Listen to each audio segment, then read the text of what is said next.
jump scare. Greetings one and all, and welcome to another episode of Lands of Aurea. My name is Locko Von Mana. I am your humble dungeon master, and these are my fantabulous players. Say hi, fantabulous players! Hi, fantabulous Yo. We're looking forward to this one. Welcome in, everybody. Hello, everybody in chat. Good to see you guys. Mellow Cat, Cryptid, hello. Lucy Blaze, Loafman, welcome. Good to see you all. Hope you guys are all doing well this evening. Let's go ahead and jump right into introductions here, because why not? Let's go bottom to top in the Discord, starting with Hina. Introduce yourselves, everybody. Hello, my name is Hina. I'm a celestial dragon. I don't do streaming too much right now because I'm crying myself every day at work, but I draw art and I play Reefle, who is a Drake Warden tiefling with a dragon named Search. I forgot for a second. I was like, what do I do again? That's okay, Nothing. no worries. Man. Alright, next up, we got Shin. What's going on? My name is Shinitono. I'm a demon VTuber. I play Jonas the Rogue and shit. Fuck. Yeah. Such a creative individual. Thank you. Thank you, Yami Surfy, no my. Yeah, of course. Alright, then next up, we got Dan Show. I'm next? Yeah, because two people are streaming. Oh, I was gonna say normally. Okay, yeah. I know, yeah, the order's mixed up today. Hello, I am Dan Chodang, boss at the Golden Tiger Casino, playing just in time. We are going to have a great day. Happy Father's Day to all. And let's show some appreciation. Alright. How? Say I love How you do to I me, do that? Or Chino. No. Chinny. Fuck. Shino, that's new nickname. Get out. Sheeny Tricks. Fuck, I like Shino a lot, actually. That sounds like a Japanese dog's name. It was actually a character from Naruto. Is Shino. it really? He was the he was the I hate insect guy. Yeah. Oh, wow. You really? I liked him actually a lot. So useless. He just wasn't used. He has one of the like most chilling powers in Naruto. Hey, can I introduce myself now? Thank you. Yo, what is No. good? Oh my god. I'm Yami Umai. I am a werewolf, rebel, and gangster, and I am playing Akira Neverine, who is a Kitsune bard. And who's typing while I'm doing my introduction? Yeah, move on from this guy, please. Anyways, I'm playing Akira Neverine, who is a College of Lore bard. He grew up in the Feywilds, and his personality traits are cunning, intelligent, sexy. Okay. It's a continue. long intro. Alright, last but not least, we got So Mimi. good. I'm Lena Machina, I'm a Cyber Kitty VTuber, and I play Mari, who is a little fairy druid. That's all there is to it. I'm not gonna ramble like these idiots. Love y'all. Hell yeah. Well, right off the bat, just want to say thank you, Foxies, for the raid. As soon as we got started, welcome in, Raiders. Hello. We're just in the midst of doing introductions, everybody. My name is Locko Von Mana. I'm one of Foxy's VTuber children. Good to see you guys. Hello, welcome in, everybody. Good to see you, Foxies. Hope Wish you're doing well. good. Doing more work, I assume. Let me go ahead and do the shout out real quick. Here we go. Everybody follow tricks. my model mama. Go do that. She's amazing. Whoa! But thank you for the raid, Foxies. Hope you're doing well. What were you doing? Were you working on more model stuff, I assume? Here, let me see. No. Not work for once. It says you're doing art, though. So is it work? D&D Beyond. Either way, I hope your stream went well, and yeah, get some rest. Thank you for the raid again. For the oh, it's for D&D. Okay, hell yeah. Donna following you, hell yeah. But yes, welcome in, Raiders. Good to see you guys all. Hello. Welcome in. All right. I don't think I have. Let's see, announcements. Do I have any announcements? You know what? We did this last week, but I'll do it again.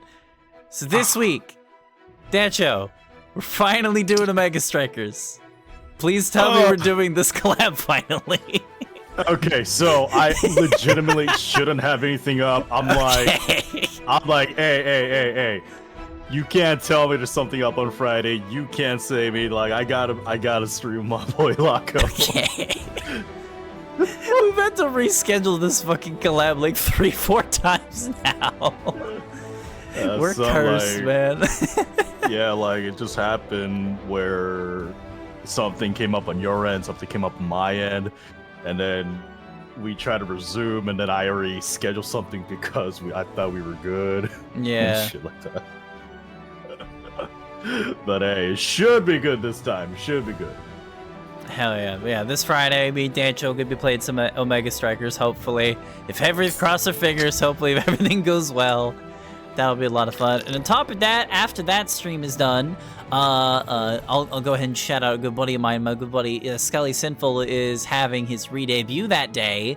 So we're probably going to be raiding into him after the stream is done. And I may or may not be featuring on that re-debut. I don't know yet. We'll figure that out later on. But yeah, so if you got nothing else going on Friday evening, I think the stream is at like 5 p.m. Pacific this Friday.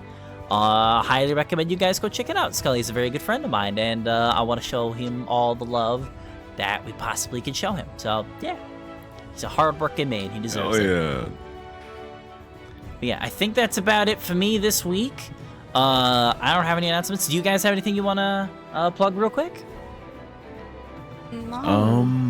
I am going to be finishing up my my combat tier list with Shin this upcoming Monday. It's gonna be the first 2 hours of the stream, so be sure to stop by and watch. It's fun. You guys still have a lot left, or yeah.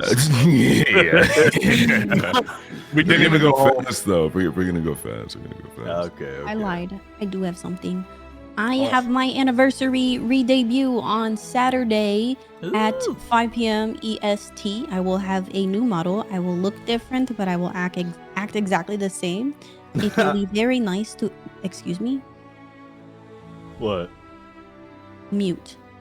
Anyways, it'd be very nice to see you guys there. Because I will blow you kisses and give you candy. Thank you. Yes. Amazing.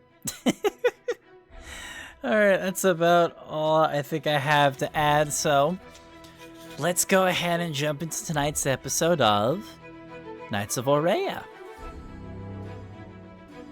Yo! Okay, so last we left off, our adventurers for the last few days have been making their way around the capital city of the Fortunata Empire, the city of Favor. The party has had their ups and downs, though. Their journeys throughout the capital city have not been without challenge, as the looming bounty over all of their heads has been making their visit in the city quite a bit challenging. They've already had a couple issues where people have begun to recognize them through their numerous wanted posters, and rumor is starting to go around that some wanted individuals happen to be wandering the streets. So naturally the party is trying to find ways of getting rid of said bounties, legally or otherwise. Jonas had spent a previous day sort of looking into some stuff with his background, his the issue with his the quote-unquote mysterious disappearance of his family many years ago, only to find a assassin basically sent to his family home to destroy the place. The party was able to capture the said individual and interrogate them for a bit, only to find out that they weren't really exactly after the party, mainly the building itself, with whatever information may be lying inside. And the party very generously let the guy go. In other news, Akira has been raising up the entire female population, setting up Little bit. numerous dates with individuals, including his first date with a woman who he would find out to be the full name of Princess Zanzi, one of the many family members of the Fortunata Empire's royal family. Although she may be adopted into the family instead of being home to it by birthright, she is still a very powerful individual within the city and made a very interesting offer to Akira, as it seemed that she knew that he was a prince of the Feywild and had offered a political marriage between the two individuals. Akira, I believe you said you'd think on it for a bit. It definitely seemed like something that would benefit you, but marriage is a big dedication to one's life. So naturally, you put a pin in that, and that will be something for you to figure out later on. You also had another date scheduled with another individual by the name of Salona, who happens to be one of the managers at a local brothel by the name of the Oasis. That, I believe, is scheduled for the evening the next day, I think? No, 2-3 days from now. That's right. I actually wrote down the date this time. Yeah, you had scheduled another date with another individual sometime in the future. Try to gain more allies in the city.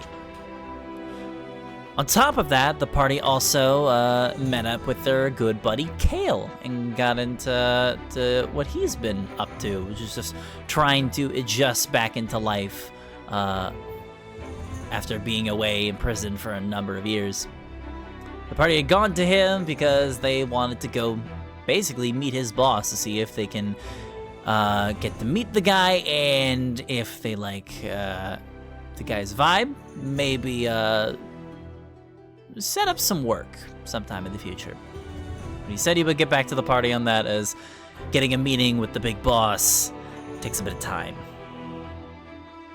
And I believe that is where we had left off. It was like right as you guys were leaving his apartment, and you guys left to go take care of some other tasks. So, that is where I believe we left off. Zoom in on the map here. Ooh. There we go. So, all of you guys, I believe it was all of you. I don't remember if anybody stayed behind or anything like that.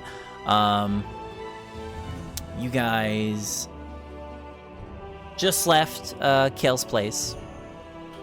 And yeah, you guys are standing in the rather busy and hectic streets of Teef Town, one of the many districts within Favor. What do you guys want to do? Well, I wanted to ask you for your personal opinion on something I've been like debating a little bit for my spell. Oh yeah, did you guys finish up leveling up to level 5, by the way? Oh. Yep, that's right. We leveled up. Yeah. Yes, we did. I mean, there wasn't much to add in, but yeah, I believe I did it. So I'm debating between Leoman's Tiny Hut right now and Hypnotic Pattern, and I just wanted to know your opinion on which one you think would be best. I feel like Tiny Hut would be more useful if you're in the wild a lot more, but since we're in a city, I feel like it's not gonna be as useful as. Wait, what if we were, do like, either in of the those wild. do? Right. Tiny Hut makes like a 10-foot dome that is basically impenetrable, that only we can access, like wherever I cast a spell. That's just good overall, I think. Yeah, it's really good. Okay, what's the other one? Hypnotic Pattern is it's a 3rd level spell that lets you charm multiple individuals if they fail a wisdom save. Okay, so I feel like one is like if Akira wants to be more of a party player, and the other one is just Akira. Yeah. Both of these Battle versus spells are roleplay. very good. Hypnotic Pattern is very good for it's a very good debuff spell, very good at like neutralizing numerous targets. Because basically, it's like you set up like a 30-foot cube, and anybody that is inside that cube has to roll a saving throw, and if they fail, they're basically just incapacitated and they can't move, and they're literally hypnotized and they can't move. So yeah, so good debuff spell. This is gonna decide it for me. Can I flavor the tiny hut to be any sort of like aesthetic I want? Yeah, if you want. So the main thing with tiny hut is that it's basically a what I like to call an area denial spell. It is typically used for when you guys are out in the wild and you want to do a long rest and you don't want to be bothered by anybody that could, get the jump on you overnight. It basically reduces the need for somebody to keep watch overnight. Because theoretically, right? Unless somebody you run into like a powerful spellcaster that like dispels your tiny hut, that's like the only way I think somebody can really break it. So if we're like, let's say we're in the city fighting like the entire guard, right? The entire fucking guard group in the city. If I do the tiny hut and then like I poke out for a second to shoot a fucking fireball and then go back in, as long as they don't have dispel magic, they're not attacking any of us inside that hut, right? You don't concentrate it? I mean, it's concentration, but as long as I'm not hit, then they won't make me break that concentration. So, okay, I'm gonna take hut then. That sounds pretty fucking nice. So, yeah. Tiny hut is both spells are very good, so you could go either way with it. I'll do tiny hut for now. Okay, thank you. I'm sorry for you're good. distraction. No worries. I probably should have asked before we started if anybody had any questions about leveling up, but no worries. Okay.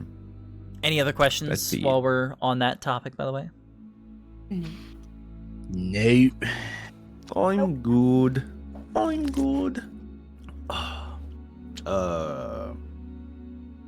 Gold or silver? Bronze.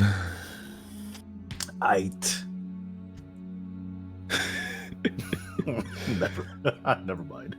So you asked us what we plan to do. Is this like the same day that we spoke to Cal, or is this the you next literally day? just left his house? Okay. Like you were outside of his apartment right now. Wait, didn't everyone go their separate ways? Yeah. I remember Justin and Rifa went to the market. Mari went with Mari went with Jonas, I think, and then Akira stayed behind real quick. Did you go on a date? Or no, Akira stayed at Kel's place. I think you guys were planning on splitting up, but we ended the session like right before. Yeah, I think we can just assume that they're all together right now. Okay, so Akira looks over at Jonas actually, and he says, "Sir, that sniper rifle that you mentioned before, do you mind showing me the shop you've got it from?" The one on my back, yeah? Yeah, the little tool that's really big and scary that you pointed at my face. Oh, yeah, no, I remember. I'll pull up my map that I've got. And I don't remember the name, but I point on the map to like a general area where it is. I can tell you really quick what it is called. Here, 1 second. Smithy something or something like that. It's called the Mortar and Pistol. Oh, well. The mortar and pistol?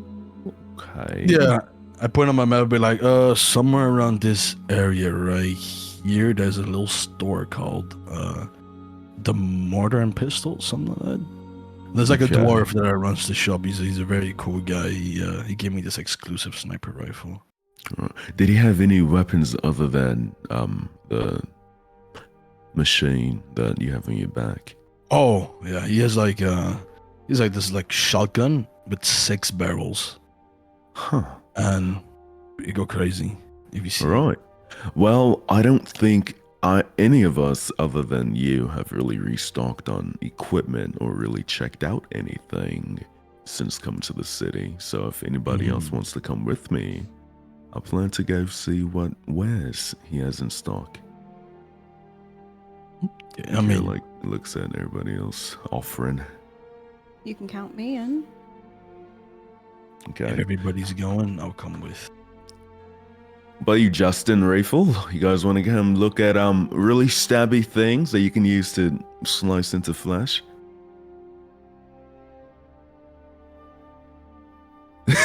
Hello? God, give me a second thinking. I'm sorry, I didn't think that. Oh my God, this man rushing everyone.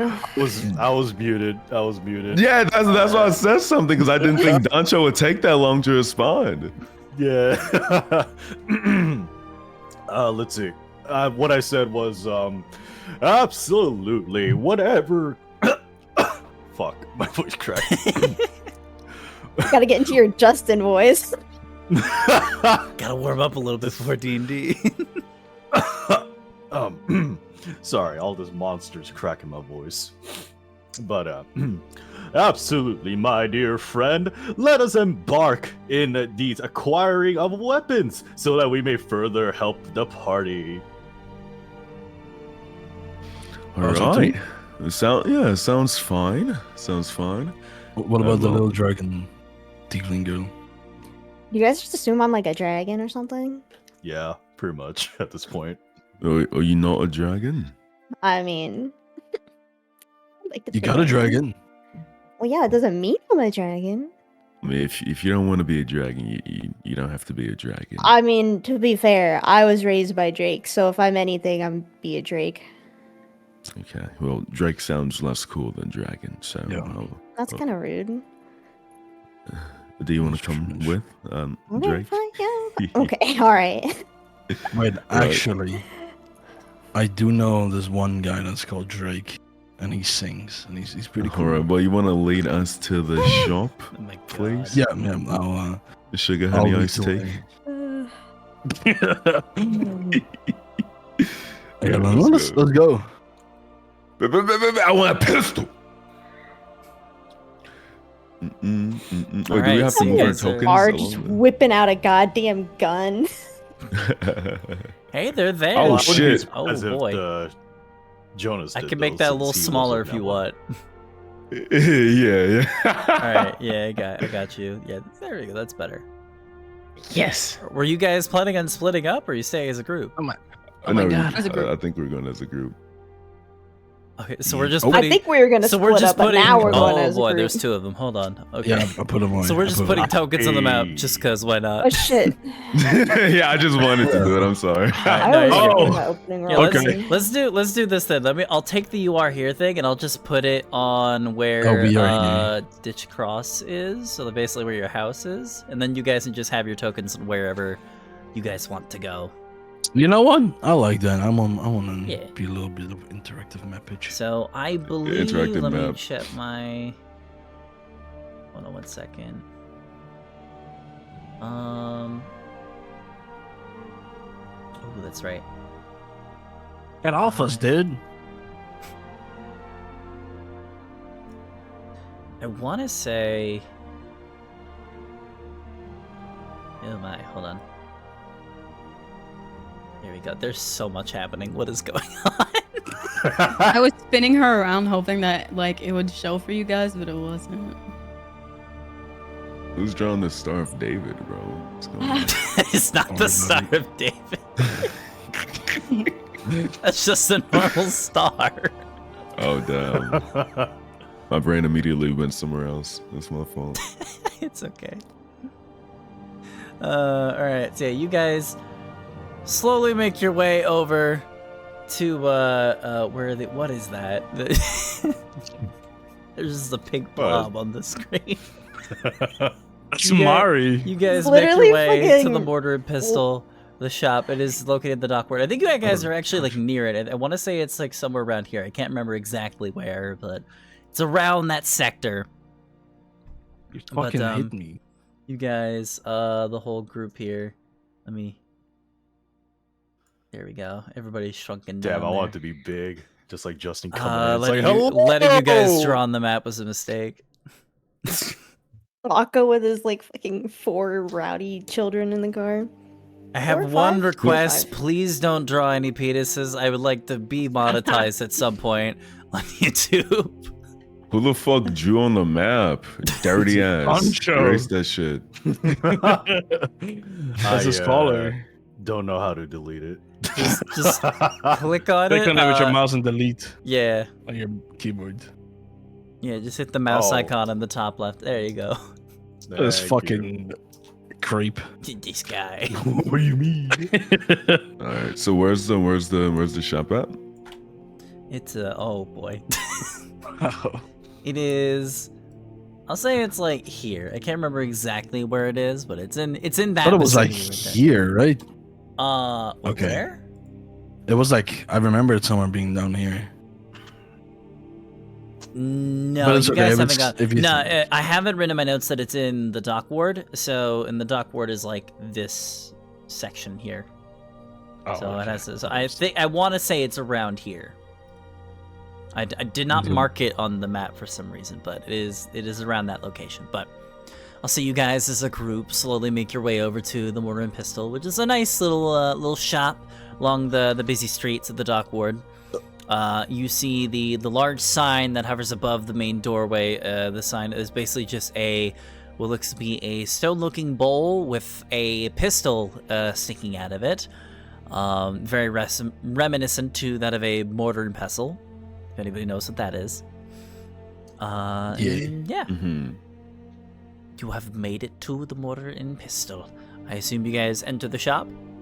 Yes, indeed. Akira walks through with the swagger of a kitsune teen, and he looks straight ahead at the counter. He points a finger forward. He says, "Excuse me, sir. I would love to see one of your most sleekest of boom doohickeys." All right, so you guys all Just begin making your teenager way talks like into an the old man. establishment, and Jonas, you've already seen this before, but everybody else, you see what looks less of a shop, more of a like a blacksmithing shop than anything. You see like a small desk towards like the front right side of this large open area. You see all sorts of like smithing materials and benches scattered, like all these different bits of machinery scattered all around the shop, and scattered on all of the walls are all sorts of strange looking weapons and armor, lots of swords, hammers, numerous sets of different metallic armor. And towards the back wall there are these strange looking devices, long tube-like devices scattered across the wall to the back of it. I would say Akira and Mari, you two have probably never seen devices like these before.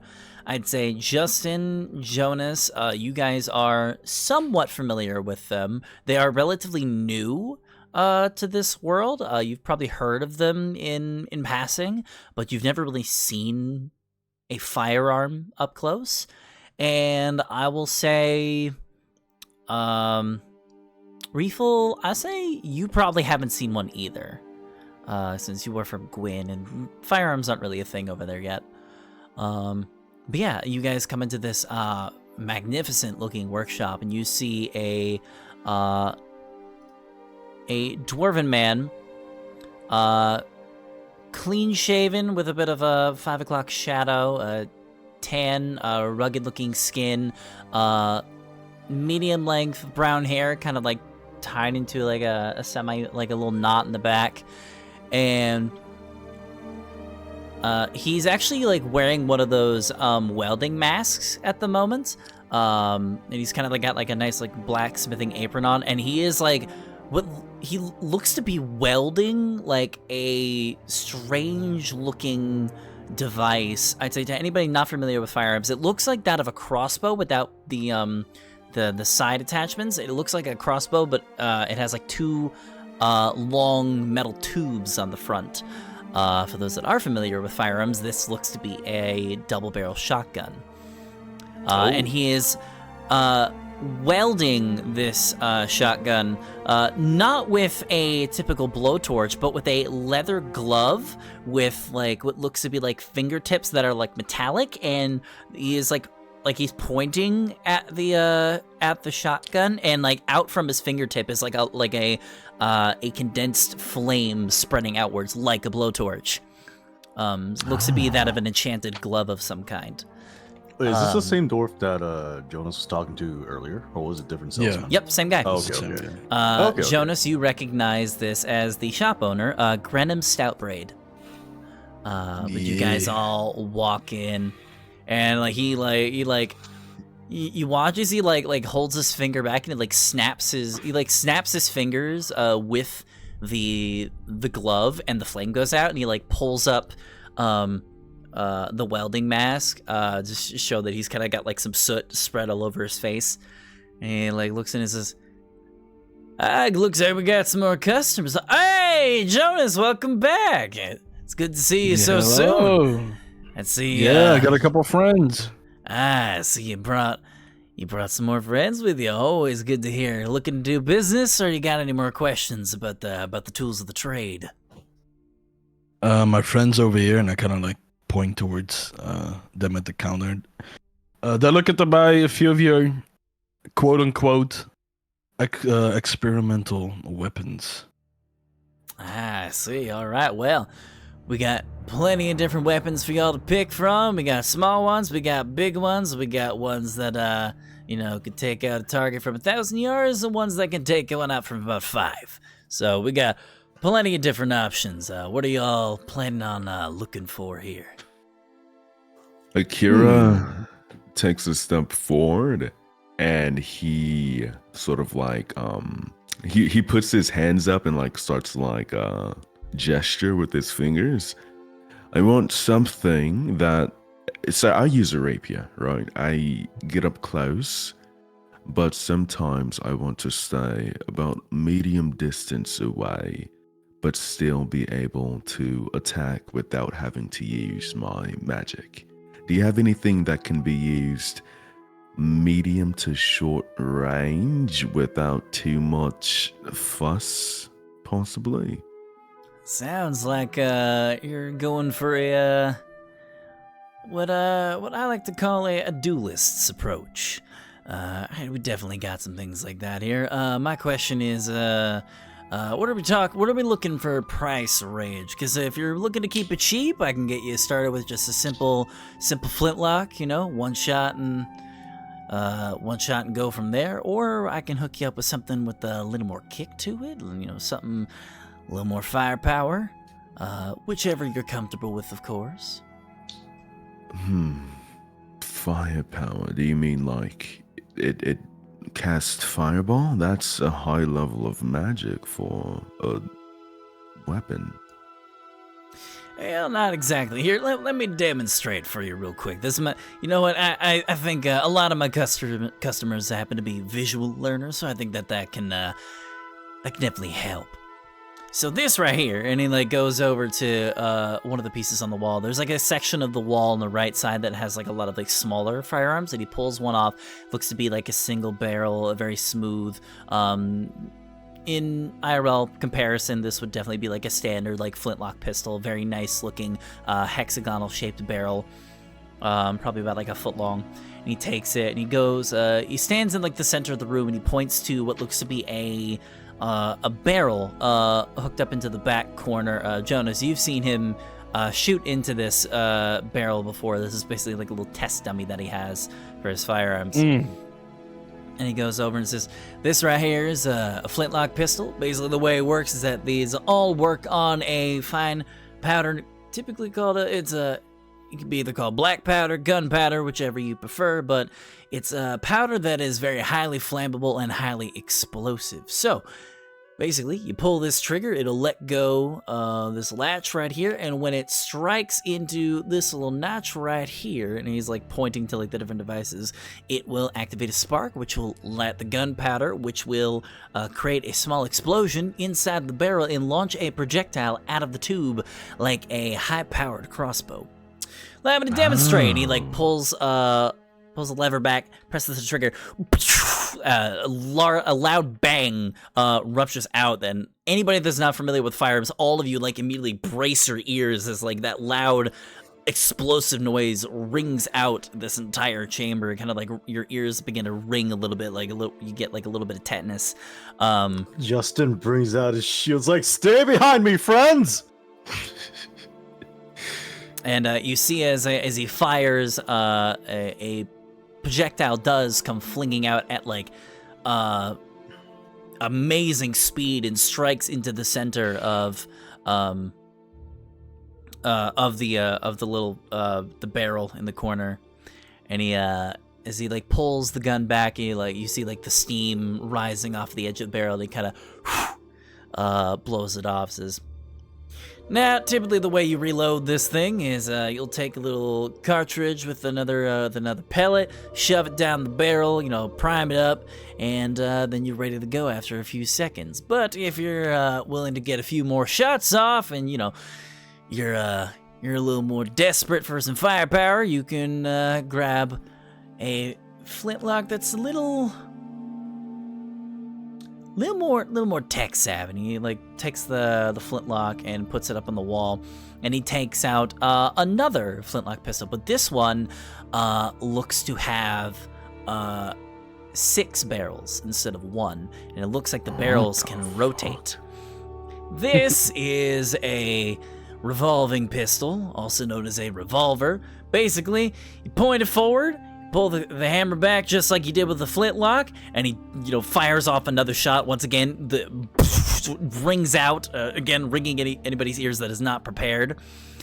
Fires at the corner, and you kind of watch as like the barrel like rotates as he pulls the trigger as well, like it like sets up like another shot.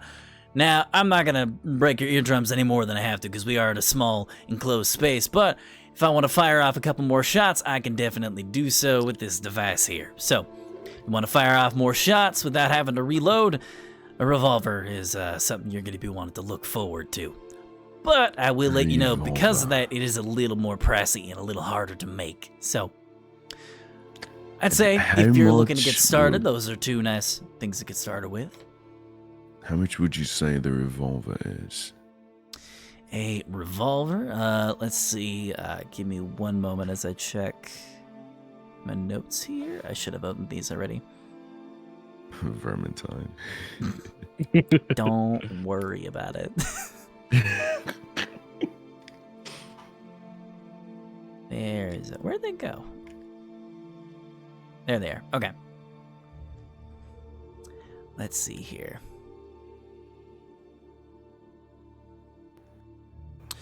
Just to make sure that my notes are correct here. Jonas, do you remember how much your rifle was? Like you got a musket, right? I got the experimental sniper rifle thingy.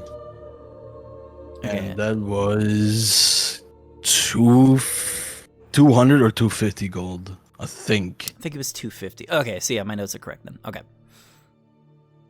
Now, the revolver, I'd say it'd probably run you solid 300 gold.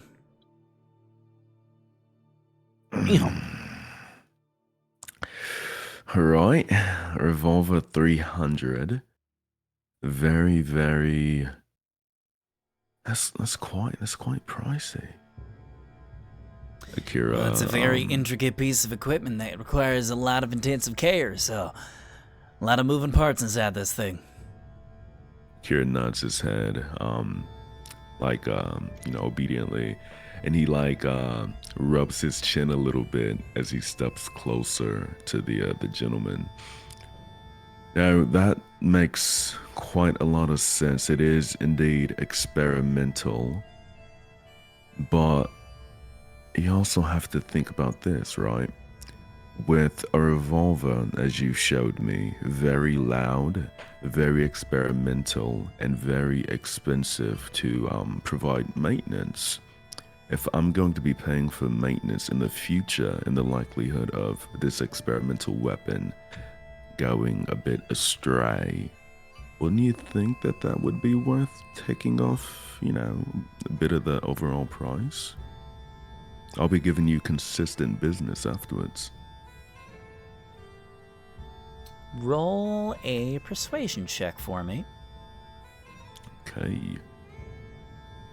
The fact that my persuasion is plus 11 now is crazy as fuck Jesus, to me. yeah. What happened? 22. Okay. The hell? He like kind of begins like rubbing his soot-covered chin. He like thinks for a moment. You know, friend, you do got a good point there. I do got a counter argument though, because it seems like you're a little worried about the the maintenance, and I can guarantee you after I teach you how to use said weapon, the maintenance does not require a lot of work. As long as you're good with taking care of it, you won't really have to put a lot of extra money into it, you know? But I'll tell you this, if you go into any other weapon salesman's shop and just buy an ordinary crossbow for say like 25 gold or something like that, sure, you can do a decent amount of damage with that crossbow. You can probably strike a couple arrows into your target. But this, and he begins like spinning the revolver around his finger. This will blast a hole in a man, clean through.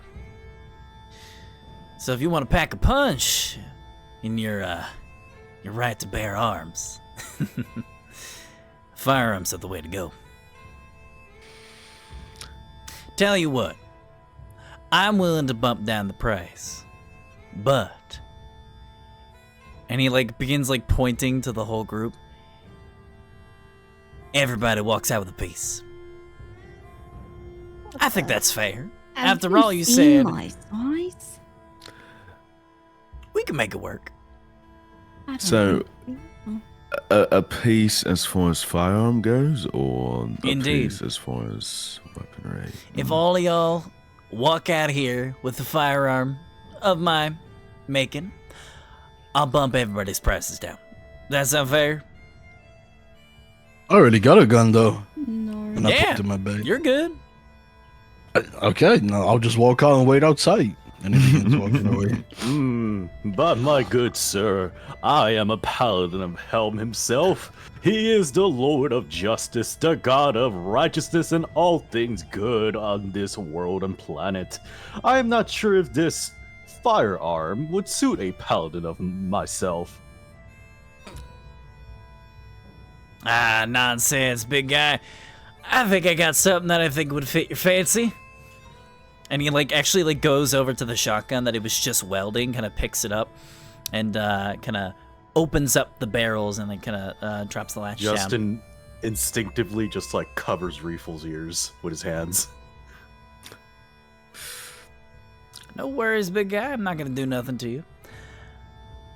But Now you drive a hard bargain, but unfortunately, and Akira looks over at the others. I don't think my friends here enjoy the stylistic choice of your experimental weaponry as much as I do. well, then that's but- their decision to make. I will say this, and Akira takes out a gold pouch from his sleeves. How about we go for 270, the extra 30 gold pieces? I'm sure you'd make it up by me bringing you a lot of renown and infamy as I utilize your beautiful, beautiful weapons. So you're gonna be purchasing the revolver then? Absolutely. Alrighty. So no one else is interested in the firearm then? No, sir. Maybe. I like a maybe. I don't know what would fit me though. I mean, maybe's pretty good. Perhaps a small weapon for a small stature. Do anything that makes a big boom. I cannot imagine you could carry around a weapon that this gentleman has showed off earlier. He's gonna point at the shotgun he just pulled out. Justin is just so consistent with the sexism. I beg your pardon, my good sir. Sexism?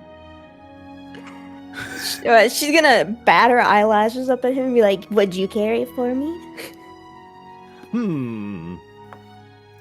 I would not mind. Well, then where go? Let's do it. Justin doesn't have any money. I'm gonna pay for it. Oh. I have 4 platinum.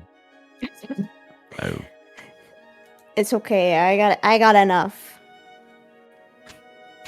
All right. I mean, Akira turns over to the shopkeeper and like gives him like a very like pleasant smile. This seems like, you know, it's working out quite well, right? Discounts all around then, possibly. Maybe so. Now, Missy, what was your name again? He points to Reefle. Is Reefle. Reefle, yeah. You're looking for something that makes a big boom, correct? Okay, what if I want 2 things? I want one that does big boom, and then one that... Yeah, I'm pretty good at hitting things from really far away. You have something like that? That I do. You're looking for something a little more long range. I do got some rifles, some muskets that you can pick out here. And he like goes and like grabs a, I'll say like an ordinary musket off the wall. Says, this one can hit stuff at a pretty decent range. You know, fires 1 single shot, but still packs a pretty good punch. This one alone will run you about 200. 200 gold. Indeed. Okay. I can, let's see here. I can also upgrade. Let's see. I'm trying to see what he has.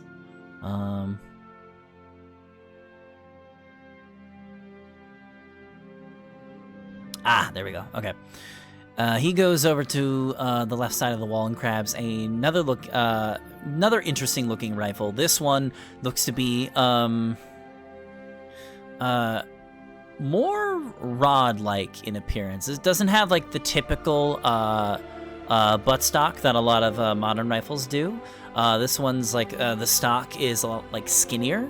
And this one has what looks to be like 3 protruding, very long barrels that stick through. This one is a little more intricate, fires off about 3 shots until you have to reload. But this one, you could probably take off somebody's head at a clean distance. This one, a little more powerful than your standard musket. Now, if you're looking for something that is more of some little closer range, something a little more personal, maybe something you can do with one hand, we do got plenty of other revolvers, plenty of other pistols. I also have 1 or 2 specialty items, and you're interested in those as well. What are the specialty items? I'm glad you asked. And he goes over to another section of the wall, and he grabs a small, not small, but like a decent size pistol. Looks to be like that of a, it looks to be in the shape of a flintlock. But this one is like much more intricate than the other ones. This one, instead of made out of the typical wooden iron, is like looks to be made out of, let's see here, some sort of gold actually. And the gold is actually etched and smithed into a way where the firearm kind of looks like the wing of an eagle.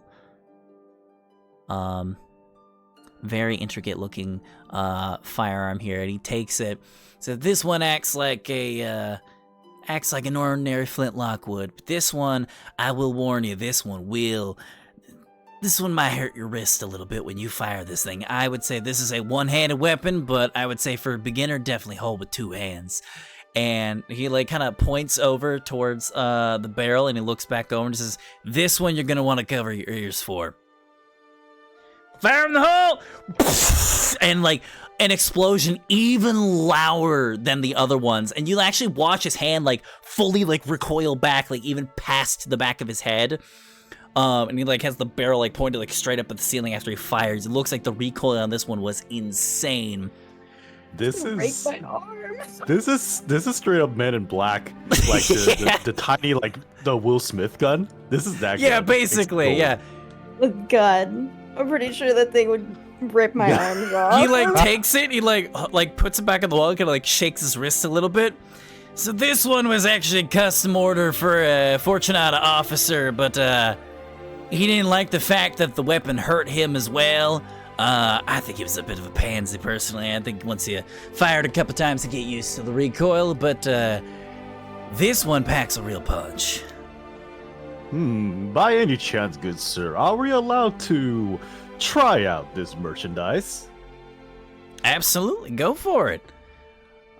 I would say Justin definitely actually wants to try this gold tiny gun. Probably the All only right. one who can handle it. He here. goes in ahead and he like primes it again.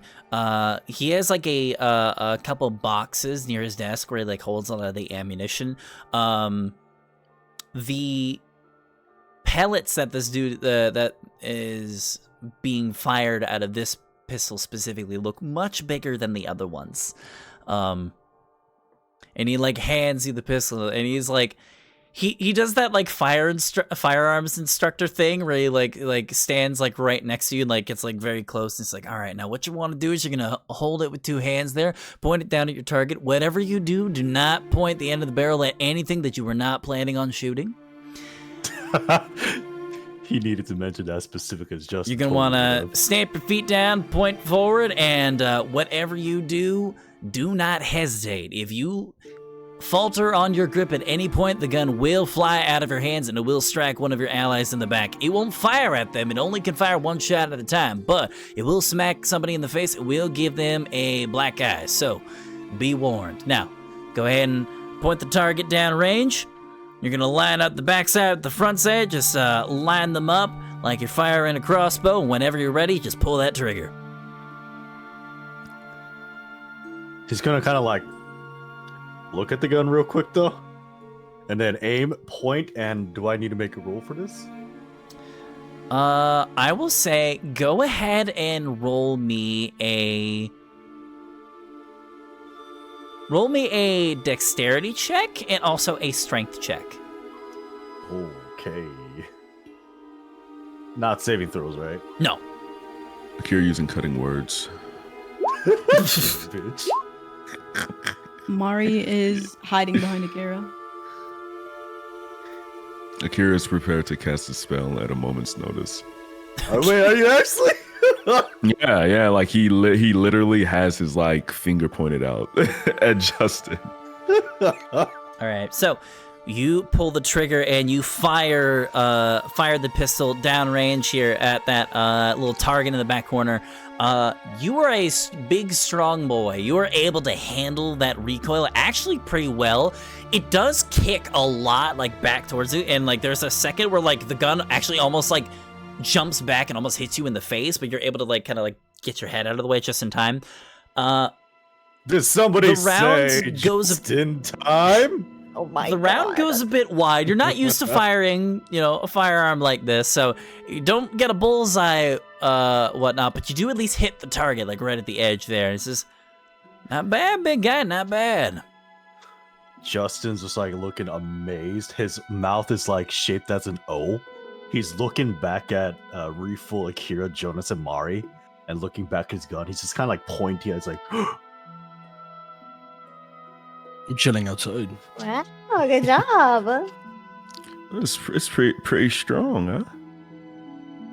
this gun, or sorry, this firearm, you call it. Gun works This too. makes my heart beat. A shock has been flown through my body. This is an feeling I have never experienced. What do Do you not call worry. this, my good sir? I actually don't really have a name for this specific firearm. I have a name for the classification.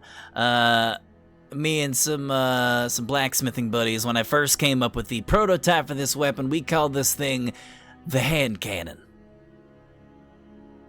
Hand But, cannon. Considering that this is a custom one, you are free to give it a name if you decide to take it home with you.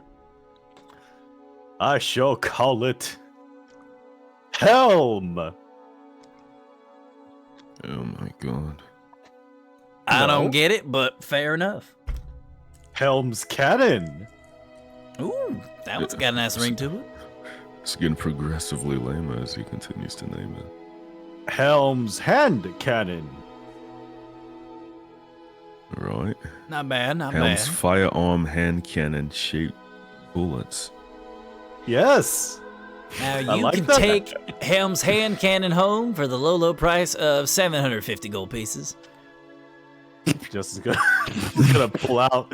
He's gonna pull out his wallet. Okay. I have 4 platinum, my good sir. I think you're gonna need a little more than that, buddy. He's gonna like shake his wallet. Out pops 1 more gold. And 1 gold. he That's just about what- he just looks back towards Akira and the rest of the group. It's about what, 41 gold pieces? Eh? Rayful, your husband is in need. How much? Husband. I didn't hear that. How much? 750 It gold was- pieces. Oh God. It's a custom. Yeah. This is a custom piece. Let me tell you what you're paying for, by the way. So this is a single shot weapon. The range is 50 feet normal, 150 disadvantage. It is a loading weapon, which means that you can, unless you get the crossbow expert feat, you can only fire it once a round. Meaning that you can't do extra attack with it. And this weapon in particular will deal 2d10 piercing damage. 2d10 is not bad at all. Which is more than double what a crossbow would. I think a crossbow is 1d8. A heavy crossbow is 1d10, I think. So it's double the damage of an ordinary crossbow. Do you gotta do the strength and shit roll every time, or is No, it, so that's just for the first time firing it. That's not a debuff towards it or anything like that. Oh, okay, I was gonna. That's just for firing it for the first time. Oh god. Break my arm. I will also add, because of the nature of the weapon, I will allow you, because you don't really have a lot for dexterity, because dexterity is what you use to roll these weapons. I would say for this weapon in particular, if you'd like, just because of how strong you need to be to deal with the recoil, I will let you roll with strength to fire this weapon if you want.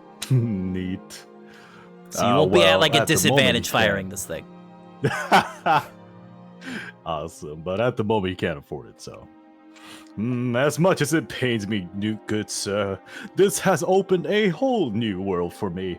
But at the moment, I must put Helm's Cannon to rest. Do not worry, though. Under the light of protection, I shall return for this specific item. You have captured my heart and body, good sir. No worries It's more- there, Sonny. he's I can flirted always with hold this on to man it for more you. than he's flirted with Reeful. God. What do you mean? All right. Well, Are you able to put down a list of everything that has been Yeah, sure. listed? Just so I can remember all of what's been shown. Yeah, here, let me go ahead. I'm not about to lie, bro. I'm tempted to buy that. Let me The put big some of the boom details gun? down. Yeah. For you? Bro, it's nice as fuck. What do you mean? Steal it from Justin, you bitch!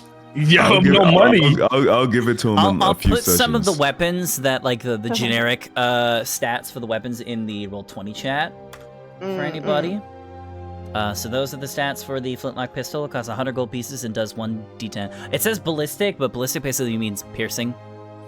It's a little, I used to use its own damage type for a while, but it's, It just the means guns piercing, aren't as, okay. yeah, it just means piercing. I can change that real quick. I believe it has its own specific meaning if someone goes to gunslinger class. Yeah, The Well, not that gunslinger, any like, of us have to worry about it. yeah. If you guys end up doing like a gunslinger class, it'd be like multi-class or anything like that. Then we can figure it out because I think like especially Matt Mercer's gunslinger class, I think that has its own firearms that I don't use. Okay, yeah. Because these are actually based off of the firearm rules in the Dungeon Master's Guide. Funny enough, but I have edited them a little bit, just because. Okay. Just because, why not? Actually, just out of curiosity, I kind of want like Mari to fire this gun and see how far she flies. Bruh. It's not Her whole happening. body would go flying. She would actually go flat on a wall, and her wings would like be severed off, like she'd fall apart. Would she can even be able to lift it? You can shrink highly down doubt the it. weapons. You have the ability to do that. I could technically do that, or I could like become bigger. But I feel like for the sake of comedy, you know, might as well just She show said, up "I to suffer small. for comedy." Fuck it. Alright, there's So the I got hand a cannon. question for you, Loco, with the revolver. Yes. So are you saying that with the this is gonna decide on what I buy? With the revolver, can I shoot it multiple times in one round, like in one turn? If you have more than one attack, then yes. I think since you're a bard, you'd only really be able to fire it once. Okay. Unless you were to like, if you decide to like multi-class or something and you get extra attack through something, then you could fire it off once, more than once. Okay. So what's the is the only difference between the flintlock and the revolver the fact that you don't gotta use a turn reloading it? No, the revolver also does more damage because Okay, so like you can kind of see in like the stats that I'm posting, the flintlock weapons will deal less damage than like the more modernistic ones. So like the flintlock and the musket, those ones are going to be sort of like the weaker ones, but they're also cheaper. So like flintlock does 1d10 piercing, a musket does 1d12. But those ones are like 1 to 200 gold, you know. The revolver does more damage because instead of using like straight up like, you know, musket balls and stuff like that, they use like actual bullets, which are like, you know, rounded off so that, you know, they pierce better, therefore dealing more damage. So revolver will deal 2d8 piercing, and then the hand cannon, which is like a one shot, kind of like a super powered flintlock, basically, will deal 2d10. Okay, I know what I want. Akira, I'm so sorry. Akira steps forward and takes 750 gold pieces in a pouch and puts it on the table. I will also leave. Hold on 1 second. Sorry. I'll also leave the shotgun stats as well. For anybody that wants one of those. Is the hand cannon small? Did you say it was like small and golden, or is it big? Yeah, it's like the size of a pistol. Okay. I would say it's like slightly longer than a flintlock, and it's like very heavy in your hand. Like this would be like the real world equivalent to this is like a Desert Eagle or like a 44 Magnum. Oh yeah, you know, something like what a very figured. heavy duty pistol, basically. Yeah. And theoretically, you could fire this off with one hand, but I would say you need to have like a minimum, like a certain strength score in order to do that. Like I won't have you like roll anything for that, but like I'd say like what is Akira's strength score? His strength is 14. Okay, I would say a 14 is like the bare minimum you would need in order to fire this thing with one hand. Okay. Yeah, that's fine. Alright. All right. Yeah, Akira sets the gold down and he says, Sir, the revolver caught my eye until you decided to bring out a golden piece of treasure that is quite nice on the eyes. I will be purchasing this, but I will say, Justin, and he looks back at Justin, I know that you quite like the hand cannon, and so in the future, once you have acquired 750 GP of your own work and not given to you by refill, I'm willing to sell you this piece. Until then, though, I'll be using it. Then I leave Helm's cannon in your full hands, my friend. We're not calling it that. Helm's hand cannon. No. Helm's justice. I'm gonna call her Iris. Iris, but it is Yeah. gold. It's a pretty name. Yes, it is a pretty name. Iris is canon. No. Okay. So here's the money. And Akira takes the weapon from Justin. Beautiful. All right. Rayful, were you gonna get anything or?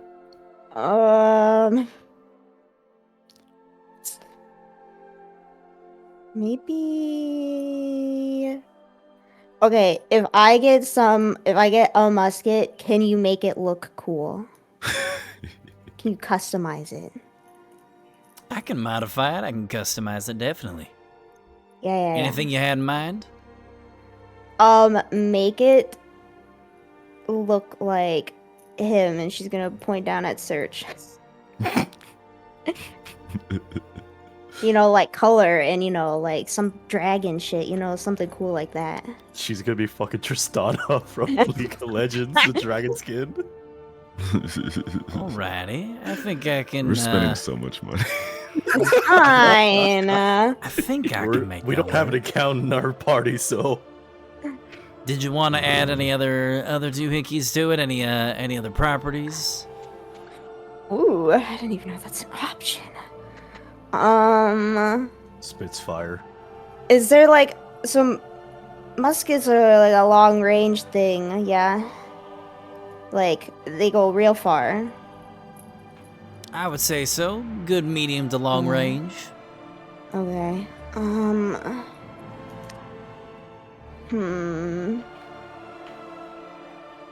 Is there a way to add like a knife on it? That is what we So like it's- to call a bayonet. And I think I can do that. I'm Okay. so proud of her. You have a knife. Okay. I think that's good for now.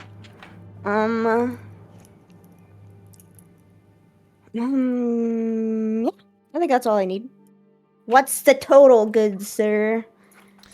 Well, let's see here. You want me to cover the musket in what I will basically have to look for some faux scales, faux dragon scales, because I'm not going to get real ones. Those are a little hard to get. Cover those in some faux scaling, get some dragon decals all over the barrel, and also stick a knife at the end of it. I'd say I could probably do all that for a good 250 gold, maybe. Oh, okay. Sounds good to me. Alrighty. She said that fast. This one will take a few days. 'Cause, you know, that's a custom piece right there. So, but I can definitely get on that as soon as I possibly can, and I will let y'all know when it's ready. Probably take me 2-3 days, I want to say. This guy's useful. Laco, I have a question. Yes. Would we need to purchase like bullets or anything? Like Yes, to you have do an have to. inventory. Yeah, so I will tell you, like 20 bullets with any firearm is like 1 gold piece. So Okay. I'll say he probably, I'll say he'll like sell that along with it. So it would be like, depending on how many bullets everybody wants to order, like they come in packs of 20. So if anybody just wants to start with the 20, then they can just spend add an extra gold onto the total, do that, and go from there. I guess we're not getting a discount because everybody didn't buy one, right? Correct. Okay. I just That wanna make was sure. the deal. You said 1 gold piece is 20 bullets. So I'm gonna just fucking buy 100 bullets. It's like what? 10 Same. gold pieces?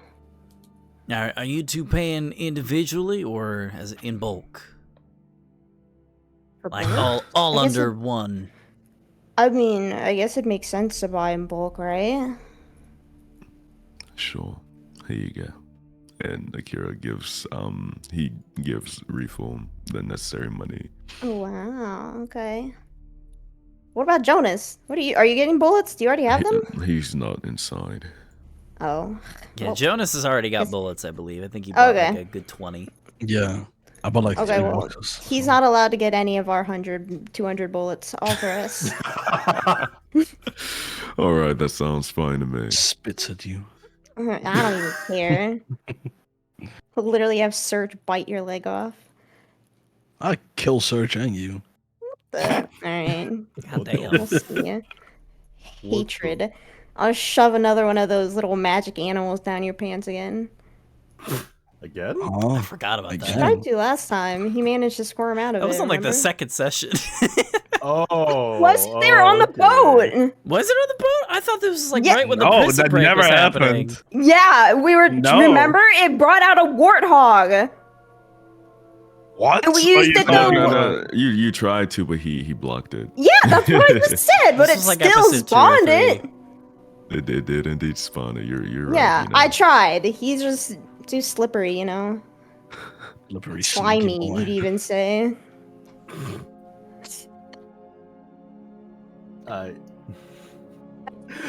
So what's next, Laco? All right. So the total will be 1,002 gold pieces for both weapons. I assume, like you guys said before, Kira will give the funds to Reefel, and Reefel will pay for it. all. Yeah, I'm just taking 760 out of my inventory, and Reefel can take out however much it is for her shit out of hers to keep it simple. Right? Alrighty. So you Mhm. guys It's- get your respective firearms. The stats are already on the screen. Let me actually put the full reading down, because you only actually I'll give the stats for you, Akira. So you have the thing, but you can I also buy put- arrows while I'm here. Okay.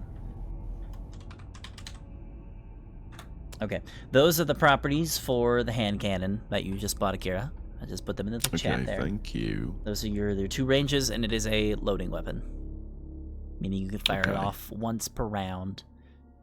Somebody said, wait, if Akira had enough for his weapon in his inventory, what was he trying to bargain for? He bargains for everything where he's a bard. He's my gonna God. he's gonna bargain for literally everything. He will bargain for his barding. fucking He life. wants that discount, man.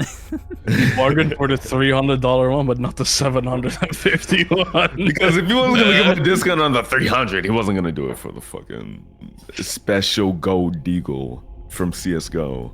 True. Called for you mean? Called for. Hey, my Yeah, man. my bad. Bro, I mean, shit, we had that much money, you might as well spend it on something, right? Look good. Here, I will What is, just for I need the stats to be honest. just for you guys, I'm gonna put the image that I got the inspiration for this weapon for in the art section in the Discord. I can't show stream because I don't own that Ooh, image, but that's basically the idea of like what the pistol looks like. It's pretty sick.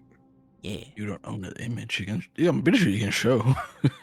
I just don't like. I don't know. I just get worried for like copyright stuff. You know. I get it. I don't want I'm somebody not- coming in and be like, I didn't give you permission to use my image, and now I have to take down the whole episode. You know, stuff like that.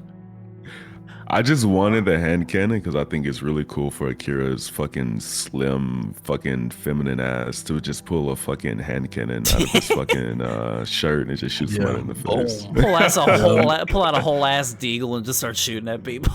Yeah. Got that wrist work. Hell yeah. Like guys lock. Mm. Okay. Right, I'm gonna be quiet for a little bit because I'm making a custom homebrew item for the weapon. So I'm gonna just assume that Akira is How do you smiling do at his that? weapon.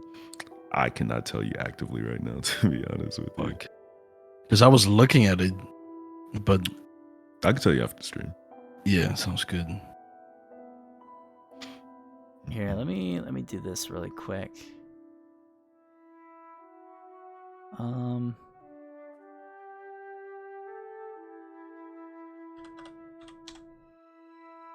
Here we go. I'll show the stream for like a little bit. How about that? Oh, I see it.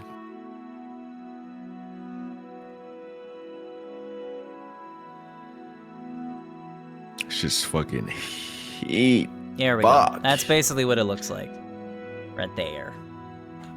I will put the disclaimer, I do not own the rights to this picture. Hey, that looks like a badass one, though. Oh yeah. I love the fucking wings on it. Oh my god. I have like a whole Pinterest board of just like a bunch of like old school firearms just for like ideas for weapons in game. I saw that one, Looks I'm like just like, oh, that one's gonna like pack a punch.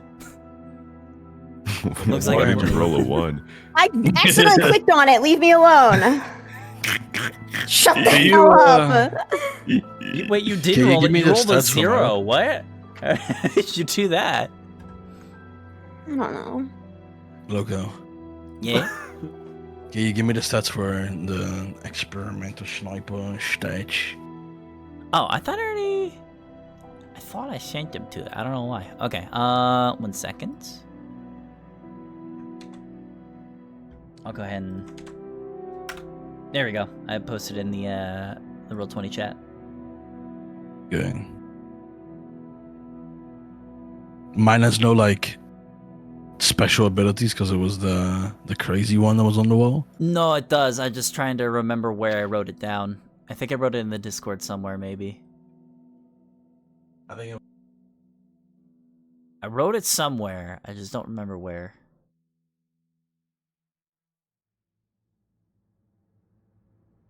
Ah, there it is. It was in campaign info. Here's the ability for you having a sniper scope. Oh, okay.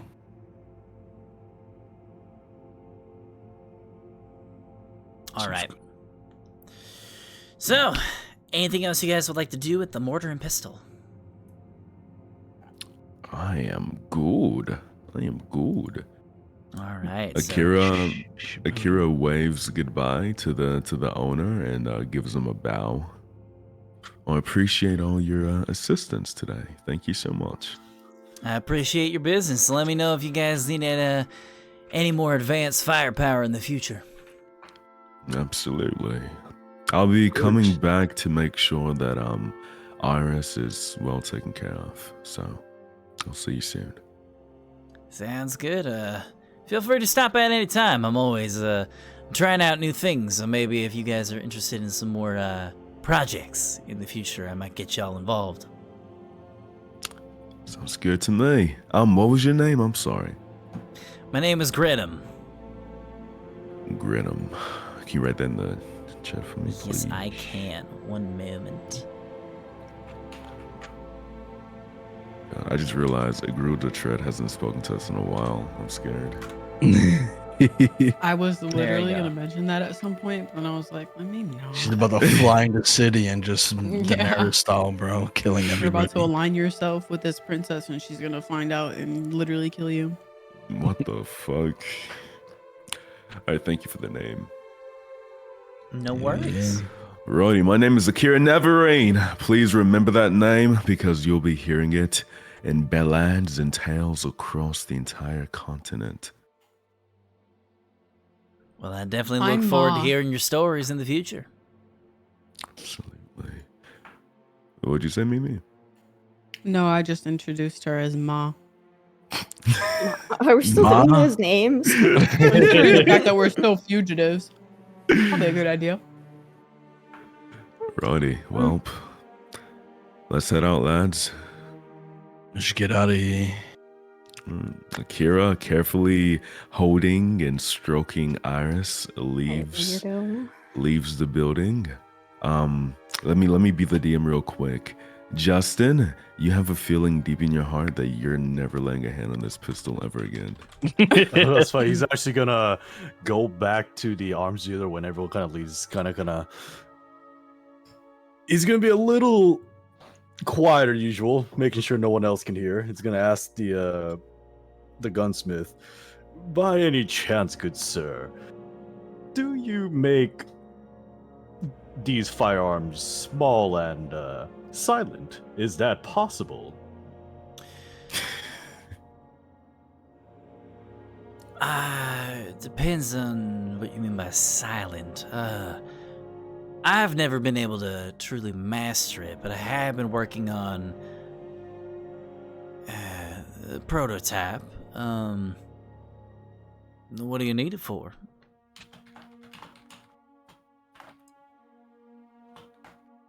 Well, if you don't mind me asking, that is. Well, what is a gun needed for? I was just asking if this sort of equipment could be silent. For you see, I do have teammates who are a little more on the sensitive side when it comes to their ears. All right, so you're about to looking get a for 1d4. You're looking for something small and something that won't leave as big of a bang, correct? Correct, my good sir. I think I might have something. Give me a I moment. simply ask hypothetically, my good sir. If you do not have it, no worry. Oh, you cut out. Oh, I heard what's no going on? worry, and then it cut. okay. No worries at all if you do not have it, good sir. I simply ask hypothetically.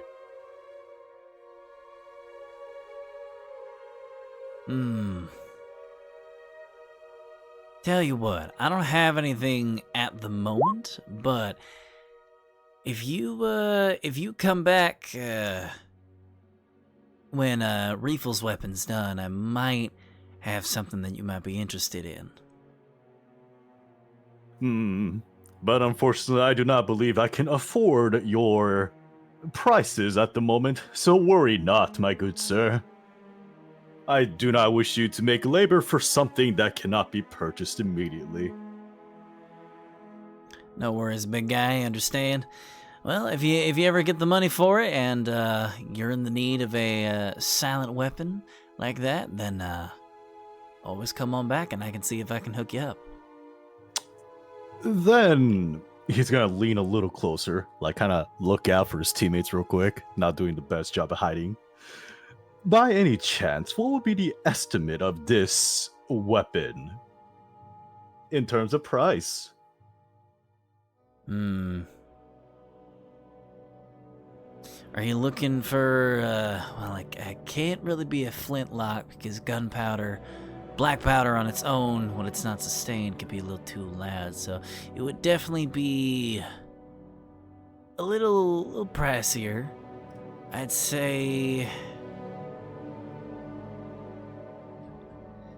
it's hard to say. I would say somewhere between 300 to 400 gold pieces or something like that. I see. I believe that is a fair price.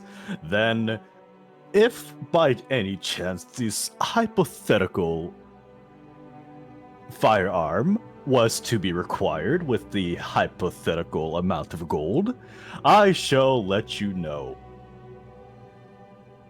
Alrighty, sounds good. Then have a good day, good sir. You have made several people quite safer in their arms. He's just gonna like strut along to his friends. Well, you all stay safe now. Be sure to put those firearms to good use.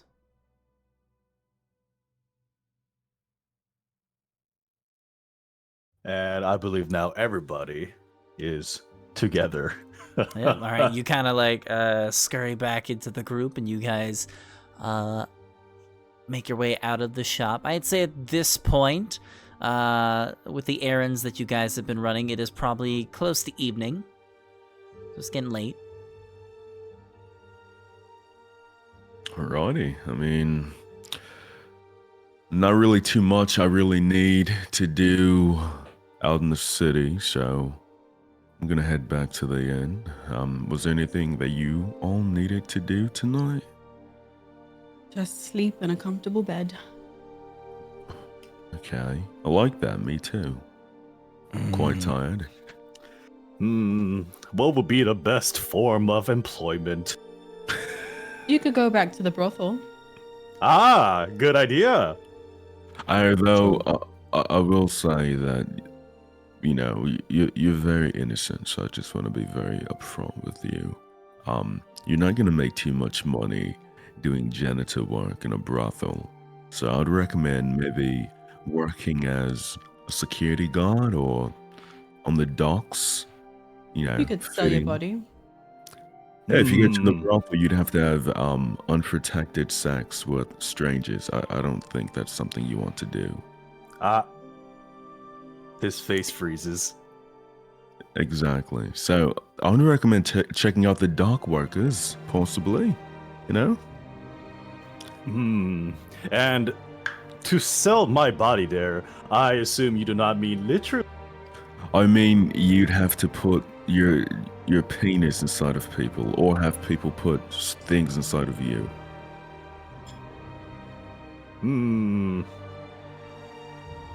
Vigorously, over and over again. He's like outweighing the gold benefits. Seems like a great deal to me. I shall. He kind of like peeks at Reefer real quick before closing his eyes again. I will work at the docks.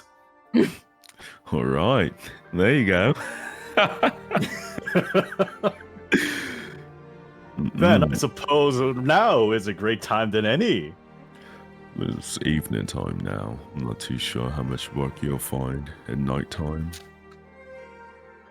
Unless you want to go like smuggle products in a criminal ring. Smuggle? Criminal? Oh no, that would betray the trust of Helm. Weren't you a prisoner? I feel like you've betrayed the trust of Helm before, but that's none of my concern. You should probably have a go at... Oh no, my dear friend Mari. The prisoner aspect was just a simple misunderstanding, a mistake. I was not sent there because I committed a crime, good madam. I'm quite unconcerned with that. The guards and I have spoken on good terms. I believe everyone got along and noticed that I did not quite belong there, but I did not seem to be rude and did not hurry for my grand exit. After all, staying in there has led me to happy friends with all of you. Sure. You should probably go try and catch somebody at the docks before it gets too late. Merrily! Oh, you cut again. He's just... Oh, what's going on with my body? Merrily! And he runs off. Okay, where are you running to? The docks. Okay, gotcha. All right, so what is everybody else doing while Jonas is running off? I think we're going to the end. Reefle's gonna stalk him. Oh my god! He's not going to Brothel! It's okay. She doesn't know that. She's still paranoid. All right, Jonas. When did this progress? Stalker. Jonas, really quick, what is your perception modifier? His name is not Jonas, but okay. Justin, fuck, I did it again. No, Ray, I suspected it. So wait, which one did you say? Passive perception? Yeah, passive perception. 14. 14, okay. Reefle, if you're going to be stalking him, please go ahead and roll me a stealth check. You must roll higher than a 14. 15, okay. Wow! You just see like Justin occasionally like behind him. It's just that fucking let me put on cartoon scene. Yeah, let me put on my stealth playlist because why not? Reefle just randomly stalking. Justin, yeah, you begin. I will say, let me go to move your tokens. I'll say, Justin, you begin making your way over towards the docks with Reefle and Search right on your tail. Does Search come with you, Reefle, or do you have... Of course he does. Okay, can you also have Search roll a stealth check? Oh, no. Oh, no! You should have just made Search like disappear for a moment. Okay, what was it again? It was a stealth roll. If he doesn't know stealth, it would just be dexterity. Okay. Okay, 16. All right, he's good. Wow. All right, so it's one of those moments where like Justin is sort of just like happily making his way down towards the docks, and every once in a while he like looks behind him and like Refill and Search just do that thing where they just hide behind like a bunch of barrels, and he like just barely misses them, and he keeps on walking. That kind of repeats as time goes on. That is a strange Refill-shaped barrel. That is fine. I'm sure she is not here at this specific moment. That barrel has a strange-looking blue tail. How peculiar. All right, so this is the barrel of Fortunatas. Oh my god! All right, so Justin, you begin making your way towards the docks with the Refill and Search on your tail, unbeknownst to you. What are you specifically looking for when you make your way towards the docks? So he's actually gonna look for the dock master, the orc that everyone has met, right? Right. And if he's not there, then he's gonna look for like a person who just looks like one of authority, the next person in charge. Okay. I will say, go ahead and roll me. I'll say perception or investigation. Your choice. I actually have high perception. Neat. Okay, modified 20, not bad.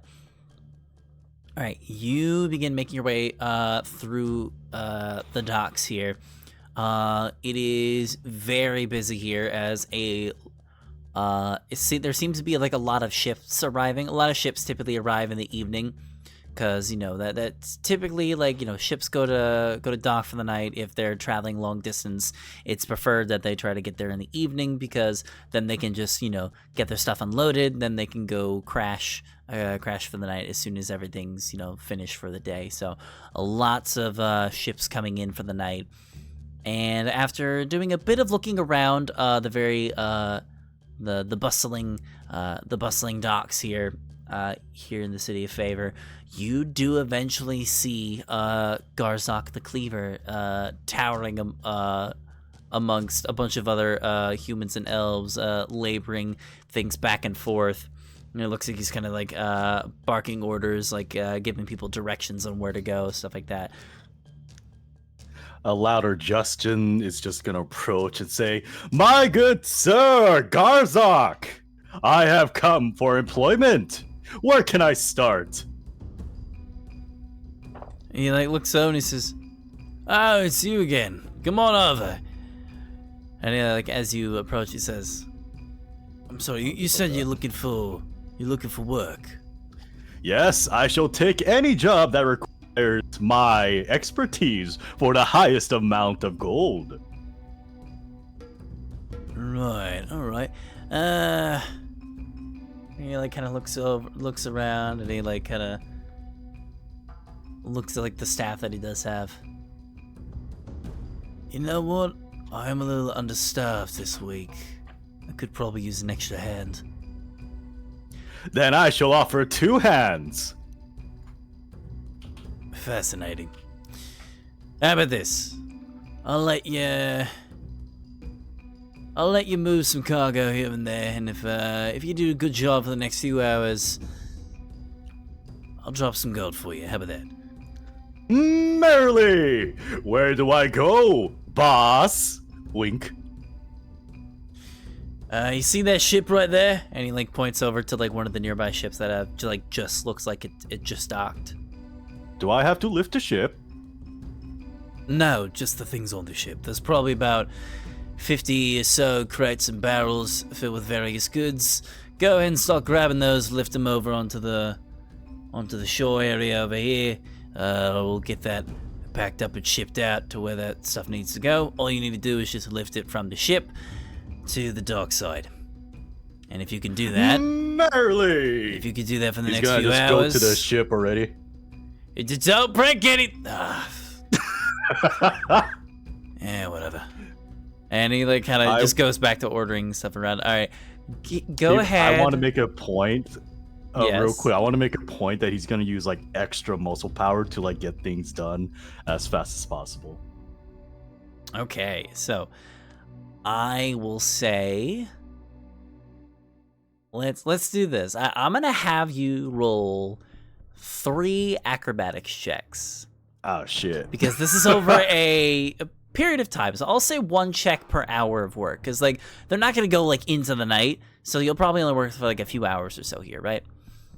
So I'll say, go ahead and roll those 3 athletics checks, and we'll see. Athletics or acrobatics? Athletics, because you were lifting. Okay. Yeah, you were lifting very heavy things and you were putting them down. So this is definitely going to be all right, give very me the interesting for money. you. And we'll see what happens if you don't roll well. So go ahead and start rolling this. Okay, 19. I don't like the sound of that.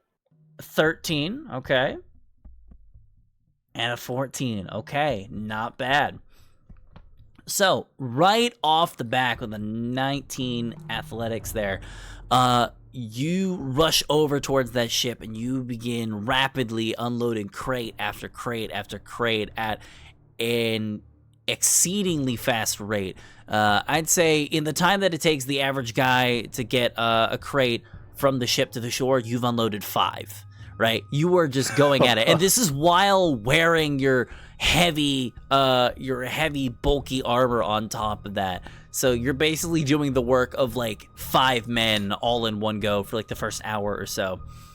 After that first hour goes by though, you start getting worn down a little bit, like that fatigue starts kicking in a little bit, but you're still going at a very good rate, just not going as fast as you were when you started. So eventually you do start kind of slowing down a little bit, but it's still really impressive. And after about 3 hours or so going on, you unload almost single-handedly that entire sailing vessel of all of its cargo onto the dockside here. And once those 3 hours, like once that entire ship is unloaded, you are rather exhausted. I will say because of this, I say you rolled well, so you won't take any points of exhaustion, but you are really tired. You are like sweating. The armor, the very thick and a heavily padded armor that you are wearing is not helping. You're definitely gonna have to spend some extra time tonight cleaning that up, cleaning your armor. Make sure that you want to make sure it's nice and pristine. You don't want to get any bad smells on the inside of the padding or anything like that. A paladin of your status, can't be dirty. They can't be icky, stuff like that. He's still gonna ask, sir, boss, any more jobs I may do? Well, first off, let me go ahead and say I'm very impressed. I would say you didn't need to show up everybody else with the fact that you're wearing your armor, but I appreciate the gusto. How about this? And he kind of reaches into his pouch and he pulls out, he hands over 10 gold pieces. He says, let's say for about 3 hours or so, considering that you basically do the work of 10 men, I'd say I can pay you about 10 days worth right off the bat. If you're willing to work that hard going forward, then there's definitely a lot more than where that came from. But I'd say... Thank you, sir, boss. I'd say that's good for one day, though. No more? Oh, no, it's quitting time now. You gotta get your rest. We've already been working all day, so... I'd say you go, get some rest, and if you're willing to do a little more work on the side, come back here tomorrow morning. Then I shall be here the second the dock opens, nay, an hour earlier. Alrighty then. I'll see you around. Farewell, sir boss. And he's gonna happily just stroll over as if he received the treasure of the century, pocketing his 10 gold. Alright, so you pocket the 10 gold. I will go ahead and say really quick, because I have seen you guys talking in the chat, 10 gold for 1 day of pay is very good. A lot. Like the average, but the average commoner, the average common person makes 1 gold piece a day. Yeah. So it's just so small compared to what we can make killing monsters. I know. and you know what? Killing monsters does make a lot of money. But it's very dangerous, and you could die. It takes common people can't do that. Yeah, it's like when you get a guy that is like literally built for like murdering monsters and you just have him do basic labor, yeah, he's gonna excel at that very easily. He's taking our jabs. It's kind of like when you see like it's like the equivalent of like seeing like a full like a 300+ pound bodybuilder doing like a construction job. It's like, yeah, it makes sense, but like, yeah, he could be doing other things, but yeah, he is built for that job. Yeah. Well, Justin's just very happy about this, so you know, he's just gonna, for him, he's gonna like, you know, go towards the. I'm assuming this is like nighttime, right? Oh yeah, it's like sun is completely set by this point. Let's cut over to Riefel really quick because Riefel, you have been stalking him. This whole time. So let me ask you, how long does it take for you to get bored of watching Justin lift crates back and forth? But you said, "Fuck this, I'm going back." She'll stay the whole time. Not like she's got anything better to do. So you just watch him work for 3 hours. I don't know. She'll just play with. And what is that so strange? She's usually just sitting around doing nothing. Are you hiding the whole time? Yeah, she's probably like, huh. Eating chocolate, sorry. I imagine right as I put actually, food in my mouth. I imagine Riefel actually doing this, like just going to like a random shop around the corner, grabbing some candy, and then just comes back and like she's just snacking while watching Justin move barrels and crates. No, wait, it's a reality show. Can she go look for any bread? Sure. Also, you find like a local bakery, and just spend like 2 or 3 copper and grab like a nice long piece of bread. For you to just she's gonna get you some and bread. search to munch on. Yeah, no, she's gonna get some for adjusted too, because she knows how much he loves bread, apparently. Okay.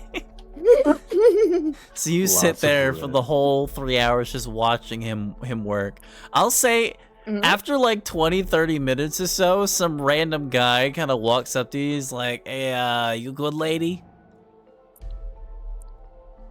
Yeah. Do I not look good? No. Well, to be honest, No? you're watching that guy. It's kind of creepy. Are you How do stalking you know I'm him? watching a guy? Huh? I don't know. It's kind of weird. I don't know. You Kind could of be. weird. Go away! Go away! You're the one walking around with the weird dragon guy.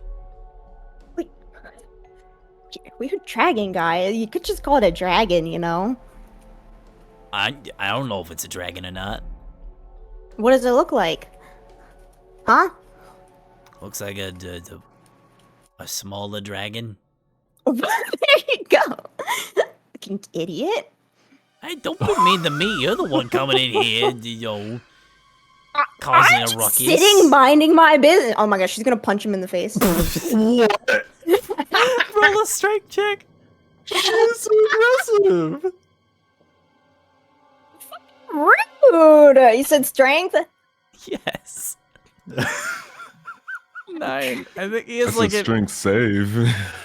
Oh shit. Wait. Do you have a proficiency in strength saves by any chance? Sound like you have a bounty on your head. Shit. She doesn't think about these things always. Sorry, what do I need to do? It's just a regular strength check.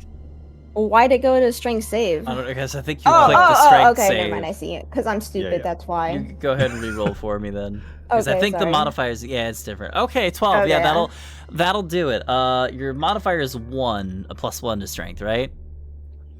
Yeah. Okay, so you deal 2 bludgeoning damage to this guy as you just bap him right in the face, like, ah, my fucking nose! What was that for? Oh god, she's gonna scurry away as fast as she can. What the? Ah, I think you broke it. I'm fucking bleeding. You just run away and just Yep, she's leave the giggling. scene of the crime. Can we try and climb up onto a fucking roof? Holy shit. Okay. Yeah, it takes a bit of time, but you do climb up onto a roof, which is arguably even creepier. Like a shot.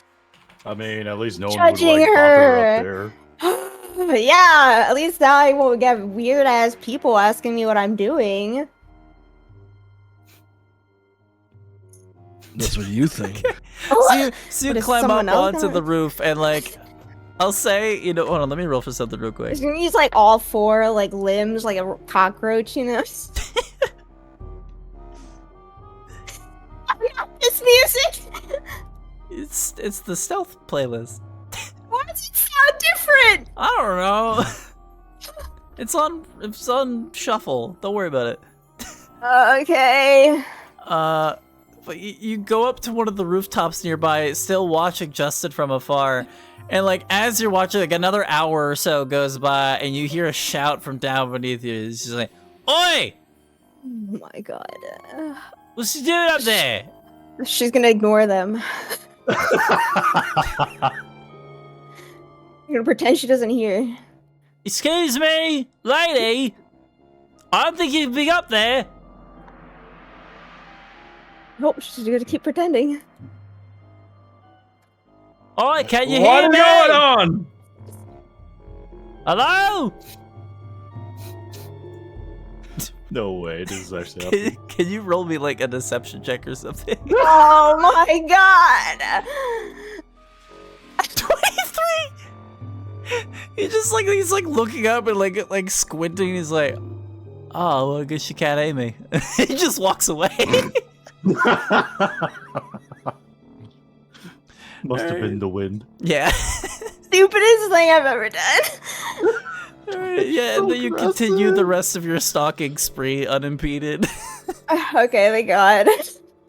Alright, Justin, do you head back after your 3 hours of labor is done? Yeah, he does head straight home. And Reefel, I can assume that you follow him all the way back? Yeah. Okay, Reefel, go ahead and roll me another stealth check, please, as well as search. Oh my god. Oh. Just because 3 hours have passed. Okay, 18. All right, good. Can search pass it though? Ah, shit. Okay, hold on, sorry. You're You good, said dexterity, right? Yes. 14. That is his passive perception. So I'm trying to think. I think Justin would turn at one point as he's walking back, and like you do that thing where like you're like hiding behind stuff, but like you go to hide behind a barrel, and then Search realizes that there's no barrel for him to hide on, so he just like kind of like ducks his head and like covers his head with his hands, his like front paws. And Justin, you like look back and you just see Search like covering his face, just sitting there in the middle of the street for some reason. Search? Is that you? Search like moves one of his fingers a little bit, and like one of his eyes pokes out and looks at you. At me or Justin? At Justin. Oh, okay. Oh. Search! He is actually going to approach Search at this time now. And he's gonna like kind of lift him up as if he's like a little puppy dog. Okay. Search, where is Reefel? Really quick. Search is medium sized, correct? He's Reefel? like the size of a large dog, I believe. Is he medium at 5th level, or is he small? I thought he was smaller. I mean, he starts small. He gets bigger as time goes on, though. I forget. It's how big only he is level right now. 7 that they get medium, I think. Let's see. Oh, okay. So he is still like small size. Okay, yeah. So Yeah, he's still small. Okay. All right, I would say. Sorry, I'm getting confused because I have 2 Drake Wardens in both of my campaigns, so I get them confused. Okay, yeah. So I'll say, Justin, with your strength, yeah, you were very easily able to pick up Search off the ground, and asking if you ask Reefel, not Reefel, if you ask Search where Reefel is, Hina, can you have Search roll a deception check, please? Oh god, okay. He doesn't. I don't think he has that skill, so just have No. him roll charisma. 12. All right. Justin, go ahead and roll me an insight check, please. The DC is 12. The music is getting so intense. Oh my god. 7. Gongs in the background. I'll say, here, let me change it to something different. That's better. Actually, no, wait. No. Okay, none of these work. Hold on. Sorry. I'm just gonna turn the normal music back on. There we go. Yeah, so, just you look at Search, and Search, Search kind of just does the Drake equivalent of just shrugging his shoulders. You know, like tilts his head to his side, like, I don't know. And then Justin's gonna like kind of rub his chin real quick. It's like, but if you're here, wouldn't Reefle be?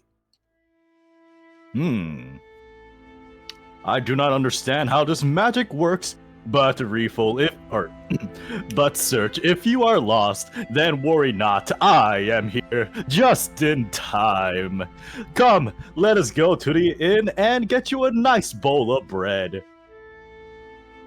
It's gonna like tuck him under his under his arm and just kind of like walk away while talking the entire time to Search about the adventures of Helm. Search like frantically like nods his head up and down as you say that, and then like in Draconic, like as you can't understand this, but briefly you hear as the two of them begin walking away, you hear Search go, "Help me." She can't abandon Search like that. Can she like loop around like a building wherever and like pretend to run into them? Sure, I will say doing that will be like another deception check. Oh god. Because Okay. you were basically pretending like you just wandered in here, and I will say, Justin, that would be another insight. Okay. Unless you don't want to roll an insight check and just believe Reefle complicitly. It's so stupid. I just wanted to follow, make sure he didn't get taken advantage of. Alright, so 13, yeah, so Justin, you're walking down as you're holding Search, and hey, look, it's Reefle! You just ran into her! Look at that! How fitting! Reefle, I have found Search! Oh, yay! I was looking for him! Ha ha ha! Here you go, my good Reefle. Thank Search you. is safe and sound. He was a most of companion retelling the story of Helm himself. Oh yeah, he didn't get to hear many of those stories back when we were at the prison, huh? And I made sure to make sure that I made up for all the times that he has missed. I think it'd take more than just one walk to make up for all that time, buddy. Really? Then perhaps tomorrow he's gonna like look at Search. What have I done to him? It's okay, buddy. He doesn't. He only speaks Draconic, so. Search kind of just sits there. He has like this look on his face that is like you could tell he is very stressed out, but he's like composing. Like he's trying to keep himself composed. Like he's kind of got that like he's like the dog equivalent of like this is fine, everything is fine. All right, he's gonna look at Reefle, kind of like questioningly. Reefle, what brings you out in this hour? Were you not with the others at the inn? It's kind of boring just sitting there, so I figured, I could take a walk around, get to know the place, but I'm not very good with directions, so, I kind of lost track of where I am and Search. Kind of just stares at Reefle for a second. Then he just does this typical Justin smile and says, I see! Well, let us go off to the inn then. I am quite tired and famished. I've just finished a shift at the docking bay. Oh yeah, how was it? Oh, exhausting. Do you recall the orc dockmaster? Uh-huh. Yes, he has immediately given me employment and has given me 10 gold for the day. Ooh, what a kind gentleman he is. And that's it. Hmm? What do you mean? We make so much just from killing things, so. Well, yes. In our line of work as adventurers, we do earn more money. But keep in mind, we exchange that high risk, high reward method. I do believe that is what they call it. For our risking our lives, we also earn more money. This is a form of, how did they say it? How did Akira say it? Selling our bodies. I don't know if that means the same thing, but. Do we not sell our bodies to work and kill monsters I don't know. for high money? People usually don't refer to it like that.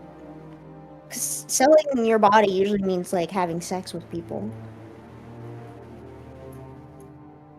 Oh, That's what you were doing at the brothel, wasn't it? no. Okay.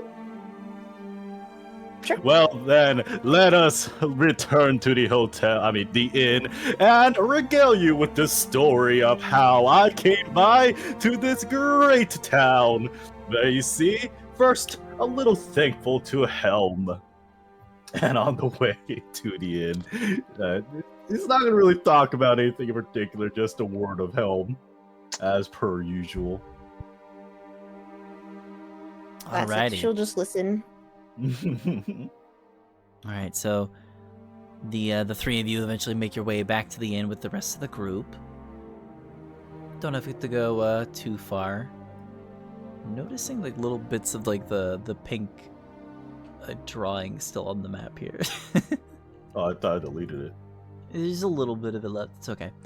But yeah, all of you guys over time reconvene at the inn. The other three, you guys make it to the inn first. As you do so, I assume you guys, sort of unwind from like a long day. Get yourself some food. And as you do so, the innkeeper goes over and like hands over the meals that you guys ordered. And Jonas, the innkeeper goes to you and says, "Oh, by the way, somebody dropped this off for you. It's a letter." I don't. Thank you very much. Yeah, no worries. And I grabbed the letter. All right.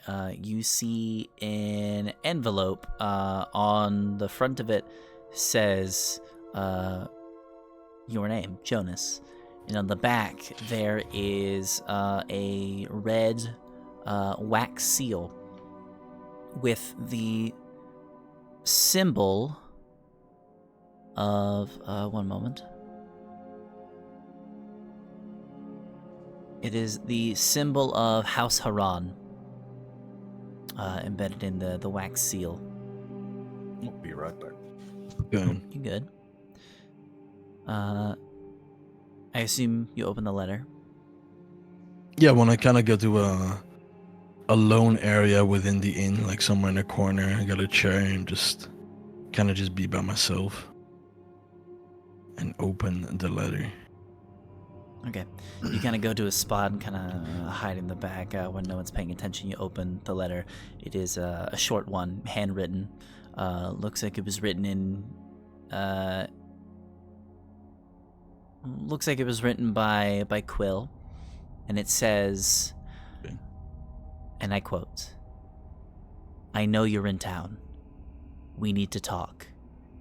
Meet me where we first met tomorrow morning. Come alone. N."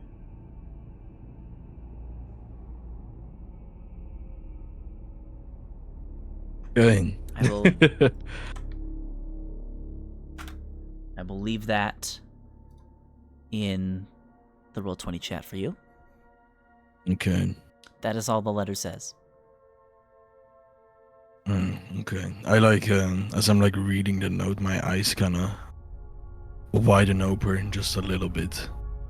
And I scratch my chin, kind of confused why he would want to meet back. I'm guessing at my old house then, right? Unless it's in the room. Well, it depends on who this individual might be. Who do you think it is? Meet me where we first met tomorrow morning. Come alone.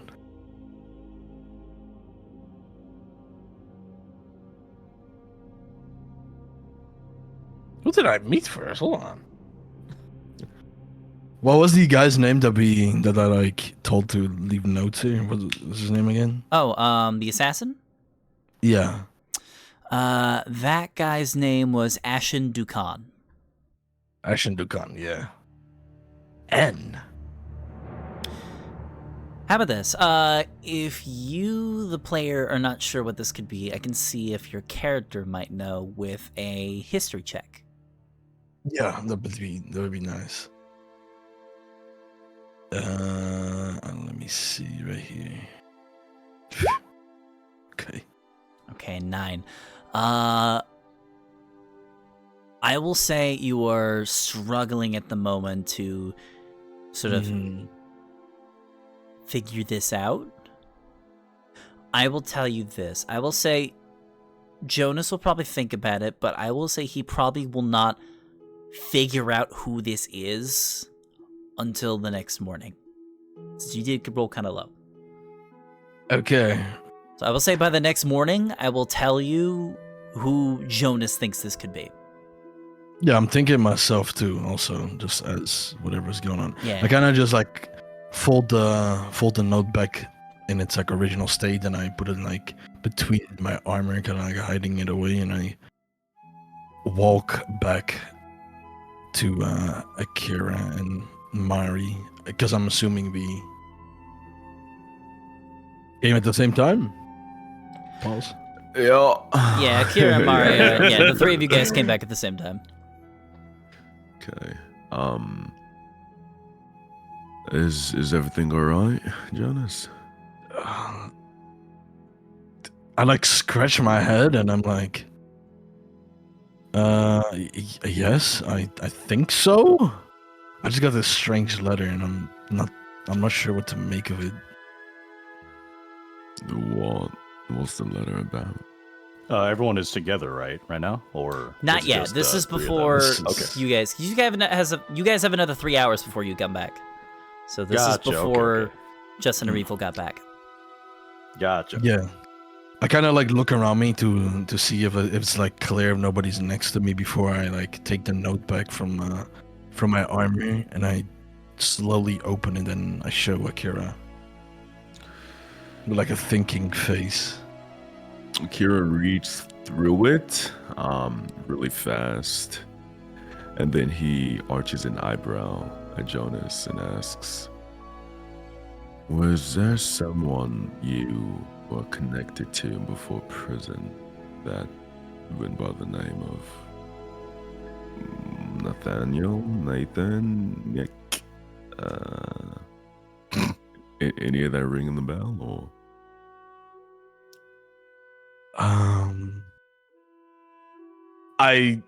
I snap my fingers and I say, I think I know who it is. Is that like a bad no or a good one? I think if I remember this person correctly, I think he goes by the name of Nicholas. Snivelous? Nicholas. Is there somebody bad?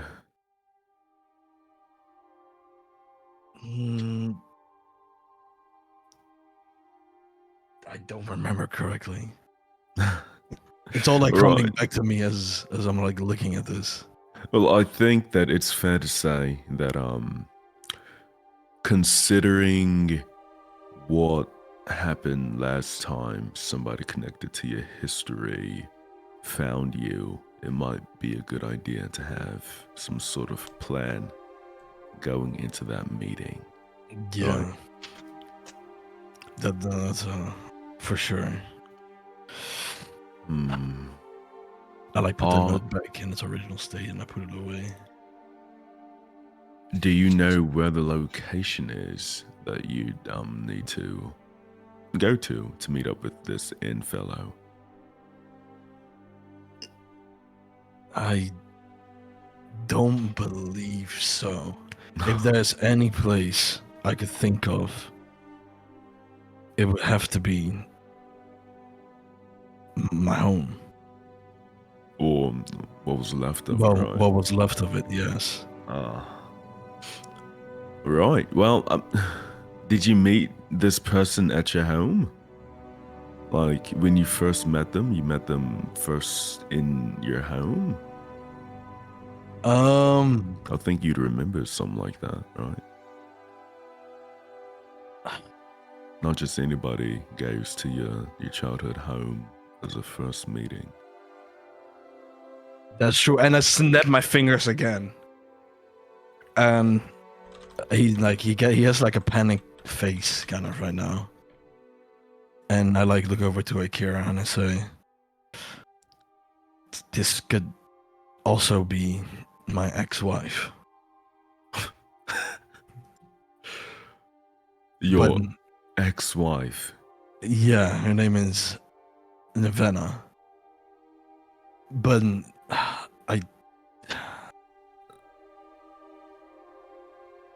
I'm like distressed, man. I'm like distressed. I'm like conflicted. Why all the smoke and mirrors? Is everyone in this city so melodramatic? Why couldn't she just come speak to you? A long story short, she betrayed me. Oh. Like, and that's the reason why I got in prison. Fucked an orc? Oh. Yeah. Oh, she fucked an orc? What? Oh, no. That's what oh, okay. No. That's good. You don't want to get cacoed by an orc. No, I don't think that's very pleasant. Probably not. To give more insight, and I say next we should probably discuss this in by our quarters. Yeah, I mean, if she betrayed you to bad people, then I could only assume that she has some sort of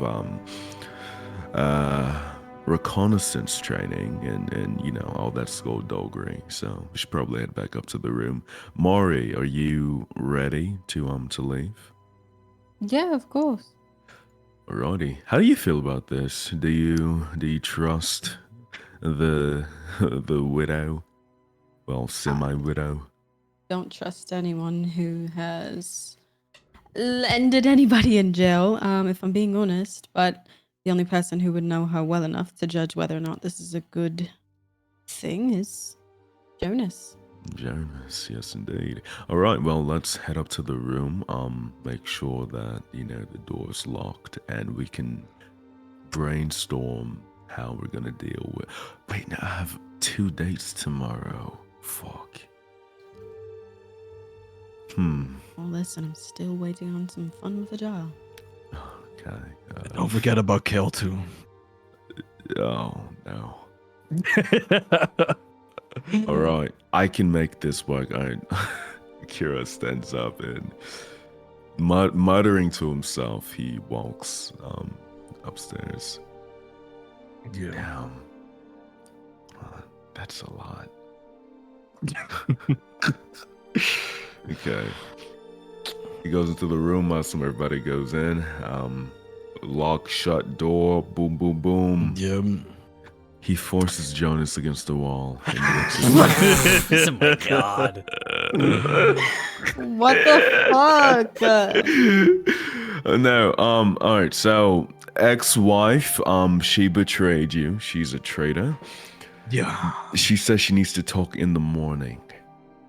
How about this, right? You meet up with her, wherever the fuck you two. You really don't remember where you and your wife first met? No, I know exactly where we first met, Okay.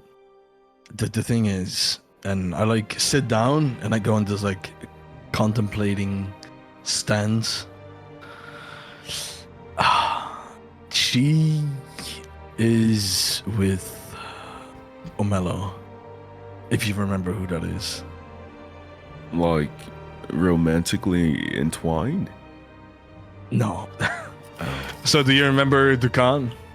Yeah. His boss, Yeah. right? Yeah, his boss is Omelo, and she turned on me. Oh, she's a part of their like little Yeah. secret service. She indeed is, and I'm guessing that she must have gotten a hold of Dukan somehow. But I don't know what to do. Oh shit, man. I think that you should I feel as if you should go and just see what's going on. If it's some clever ruse to get you cornered so that you can be kidnapped, then I recommend taking Reeful, Justin, and Mari, but keeping them hidden away. Maybe, a fair distance away, right? Mm-hmm. And if you need assistance, you alert them somehow. They rush in. And honestly, it would probably be a really hairy situation, but that's the best I can come up with off the top of my head. Just keep everybody in reserve. I think I can come up with a plan. But it's gonna take brains, and from my understanding, and I kind of roll my eyes, Rifle and Justin don't really have the brains. And I point to the words Mari. She has only been the one useful. Thank you. Of course. Damn. Quite rude to our compatriots. Do you disagree? Really quick, before you guys continue this conversation, is Sneaku in the room with you? Where is Sneaku? I completely We literally fucking haven't mentioned forgot. Sneaku this entire Because time. You just say Sneaku's kind of asleep, just been bro. tailing along with you guys, kind of just keeping to herself. But I Wasn't just she wanted to tired? We ask, could like, say she could go to sleep. she was a gonna bit say, I tired. thought she was injured. No, she's okay. She was just tired last session. Okay. Yeah, she didn't sleep well the previous night, so she was like, really tired in the morning. But I'll say, if you guys want her in the room, she can be, or if you guys need like a private moment, you can just send her into the other room, whichever you prefer. I mean, I don't care if she's in here. Like, what's she gonna do? Yeah, Put I traps to know. glue the tread. It's true. Yeah, Sneaku Locke can was be like, great idea. somewhere in the room, I guess. Let me write that down real quick. Right, so I mean, Justin's pretty good at, he's strong, right? There's, from what I've gathered, adventuring, there's certain people that you need in your circle. You need somebody that doesn't really think too much and follow orders, and can hit pretty well and take hits. I feel like Justin, takes up that role pretty nicely. Rifle is a bit of a she's interesting. She's a bit dim-witted, but she has a nice heart, and she's pretty damn good with that bow. So I'd say they're useful in their own ways, right? I suppose so. I don't think, unfortunately, my magics is not as advanced as I would hope at this current time, and I can't really give you anything that could be used as much of a trap. Although, and Akira reaches into his waistband and takes out the little marble ball that when you throw it, it sends out a fucking fireball. Oh shit! He smiles and puts it up to the light, and he says, "I think that I'm willing to lend this to you if you give me the rest of the night to study these runes. Somehow the people that are chasing after you have been inscribing runes with existing spell formulae, and I want to see if I can." And he starts muttering to himself again as he starts to sort of move the marble to and fro between his fingers, studying the carving. Okay. What are you exactly examining again? He wants to. So he remembers and saw the rune with the disintegration spell on the tooth, and he also sees that they tend to like enchant normal objects with spells. So he just wants to like try to see if he can figure out a way to sort of like copy that method of like rune scribing, or at least like bastardize it with his own spells that he has access to. Okay. So you're trying to like mimic a disintegration spell basically through that rune. No. He's trying to mimic so they put the runic symbol for disintegration on the tooth and then powered it with the spell, right? Okay, he wants to see if he can do the same thing with like healing word or, shit like that. Okay, so you're like trying to like basically teach yourself how to create runes then. Yeah. Okay. I'll say, let's do this. Okay, this will be interesting. I'm going to have you roll an arcane check, but before you do that, I will give you the option to roll with advantage if you decide to like spend the entire night doing this research. So that was my plan. So I will say, if you sacrifice your long rest for the night, then I will allow you to roll this with advantage. I will say though, if you do skip your long rest, you will get a point of exhaustion. Okay. Regardless if you succeed or fail. And I will say the DC for this is going to be, like at least a 20. Oh, yeah, that's a lot. Okay. It's a very powerful spell, and as far as I know, you are not that experienced with runes, so it's gonna be difficult. Lucky, not impossible, because you are a spellcaster and you're good at what you do, but it's not gonna be easy. Okay. So I will say that this is sort of like a thing you do overnight if you decide to roll this with advantage. Mm-hmm. Okay, that's fine then. You want me to do it now, or? We'll wait till the scene's over. Then after everybody goes to bed, then we'll take care of that. Okay. So yeah, Akira sort of like he sort of starts like murmuring to himself and examining the marble with more intensity, and you can sort of tell that like his brain is like working really hard right now. So he's probably not going to be very responsive. All right. Sneaku has been politely listening this whole time and says, "So are we gonna like set up a trap? Is that the plan?" Jonas sighs like loudly and leans a little bit back from the bed. Yeah, I think so. I'm gonna think about it more to see if this is who I think it is, and then tomorrow I'll let the others know what's going on. Okay. If you need help, I'm available. Akira snorts when he hears that. Okay, I kind of just like tend to myself and just kind of sit there contemplating what the hell's going on. Okay, so you all kind of go off into your own independent thought for a bit, I assume. And, yeah. I'll say another couple hours go by, and eventually Justin and Reefel end up joining the rest of you. Good day, my friend. I have returned with Reefel.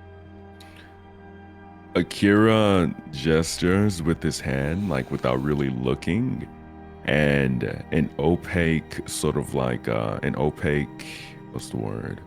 Opaque bubble goes around Justin's head, and you can't hear him say anything as he casts minor illusion to silence his voice. Wait, you can do that? I think so. I don't know. I mean, the bubble, yeah, with minor illusion. I don't think it can like turn off your voice. I feel like that's just you not talking. Okay, can I like just like make the inside of the bubble like fucking loud ass ocean waves?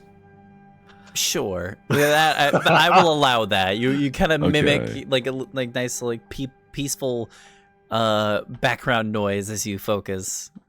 Beautiful. You see Justin's lips just like kind of motor mouth moving, not stopping despite the waves. Right. Well, I hope that your little foray into dark working was nice, Justin. Yes, I have earned 10 gold in total. What'd you say? And he clicks his fingers and the illusion fades away. I have said I have gained a 10 gold in total. 10 gold? Wow, you're basically swimming, right? Absolutely. The dockmaster, the orc that we have met earlier, when we first traveled here, gave me a job immediately after I have arrived. He is quite the kind and hearty soul. That's good. That's good. You know, hard day's work for a big man. Absolutely. I shall be returning more hence until I have acquired all the gold. Right, well, little change in plan, right? We're gonna need you and Rayful to be on standby in the morning for a little quest that Jonas has been sort of sucked into. Oh? Yeah, he's meeting with an old flame, and there's a chance that she is not as nice as we would hope, so we'd need you guys to sort of be in the area without really being in the area, if you know what I mean.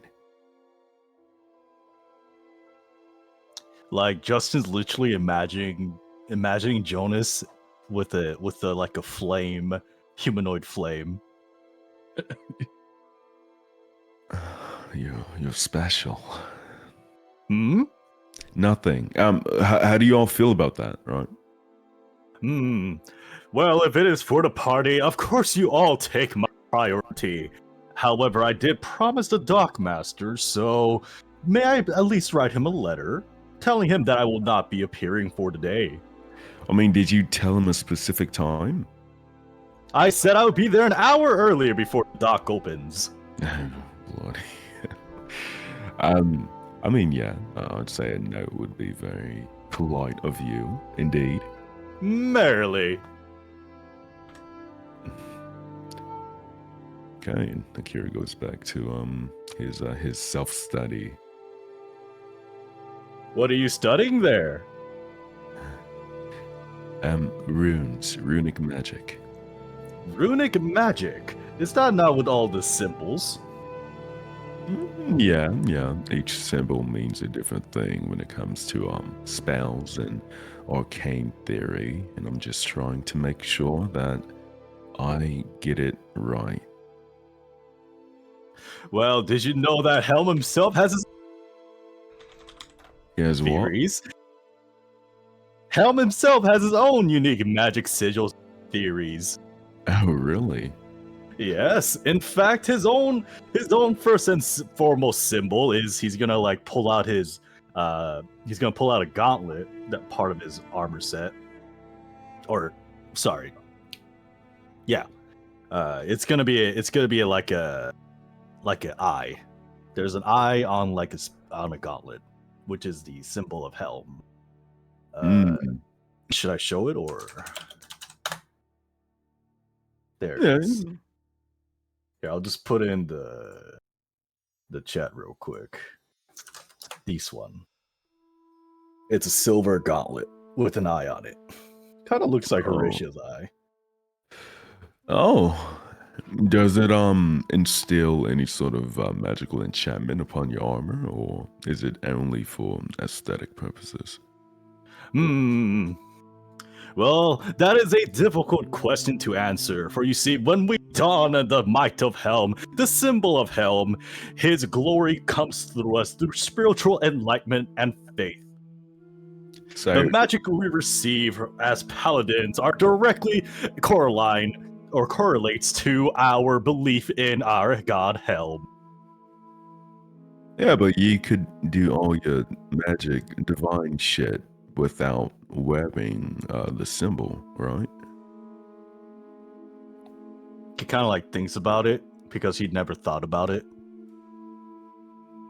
Because if you can do it while naked, then that means that the symbol is only for appearance's sake, and it doesn't inscribe you with any sort of actual magic. I have never used magic naked. I see. Well, I hope that you can do it while naked, because it would be very unfortunate if you could not. Yes, I believe so. Then I must ask, is this studying you're doing with the runes quite difficult?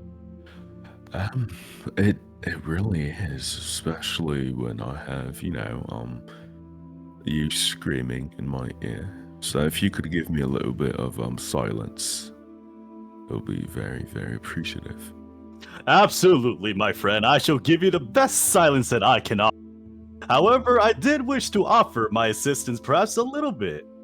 You see, I am quite versed in the healing, or I am quite versed in magic myself. Just like dear Mari, perhaps I may be able to help you lessen the time it takes to decipher this.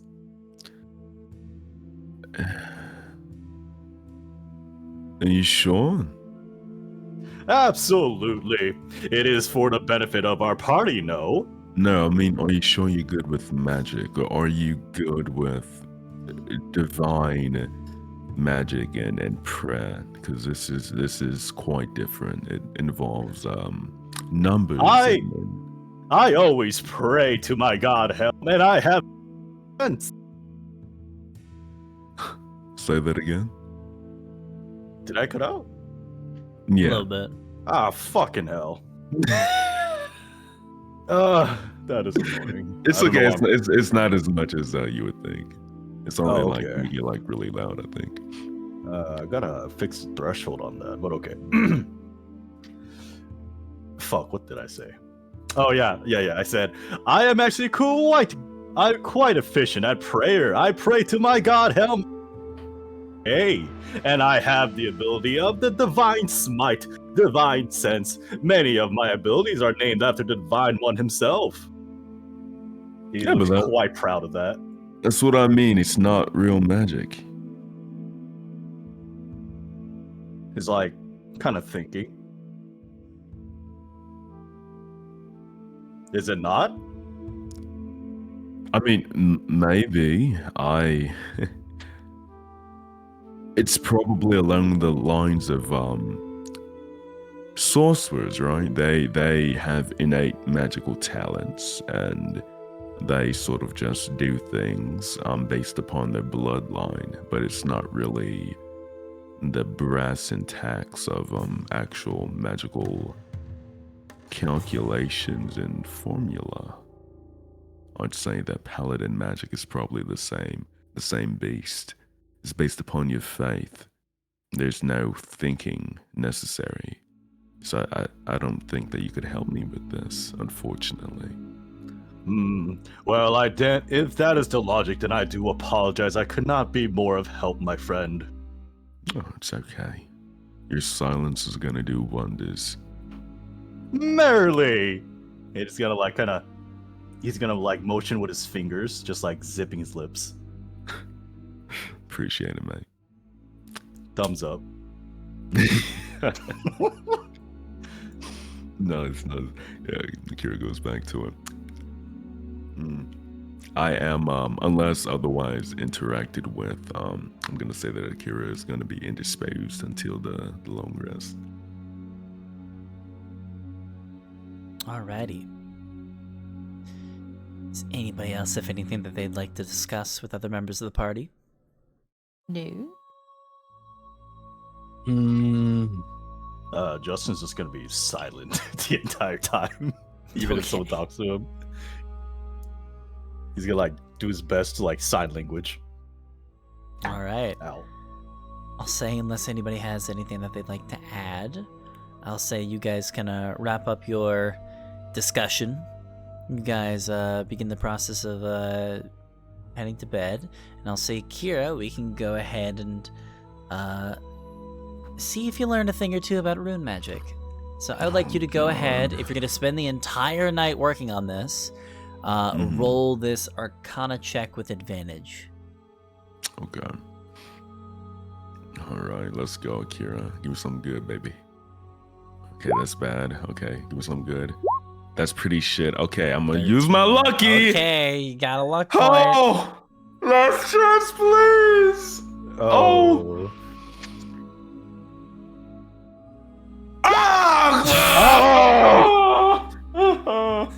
I'm sorry, man. All right, you spend the entire night brainstorming, trying to figure, like, all right, how do I make that rune work?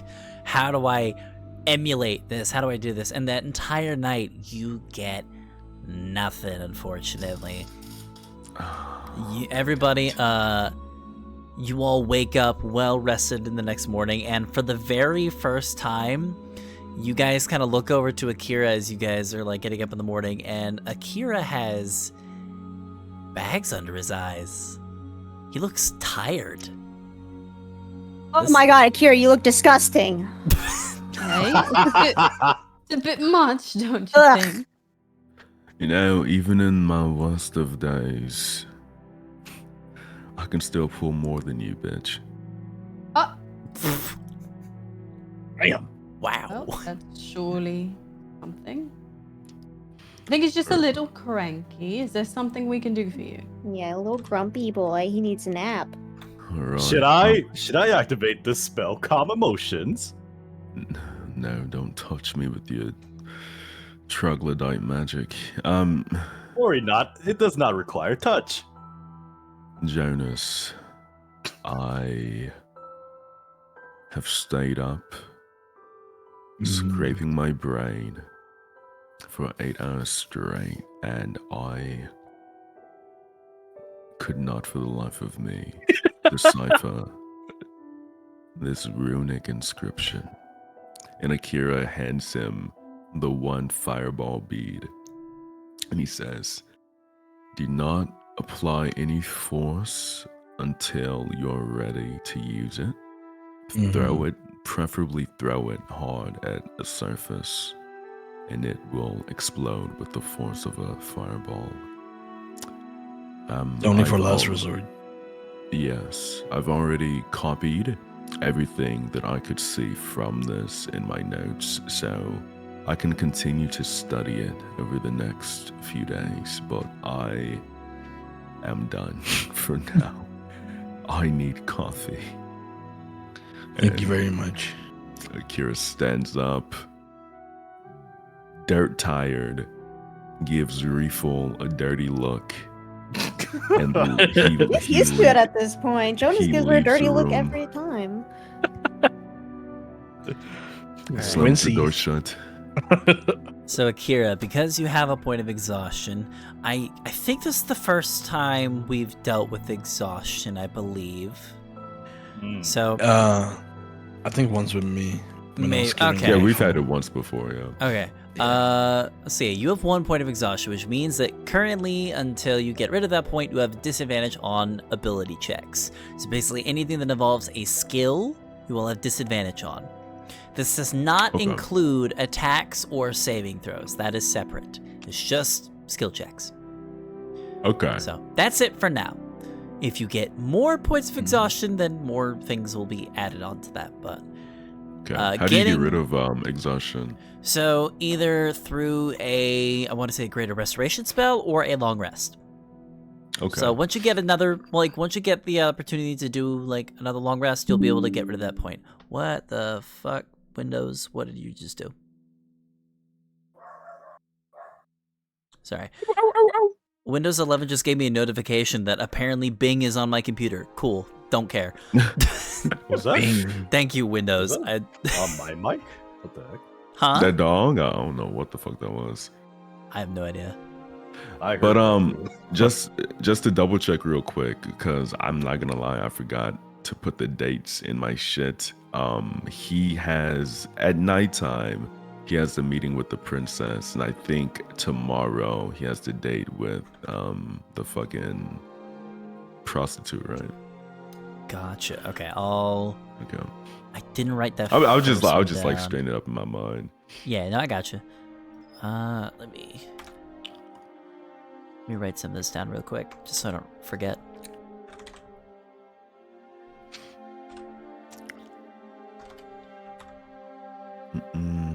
Moments later, Akira comes back without coffee and collapses face first into the nearest bed. Sleepy boy. Yep, he is not doing shit.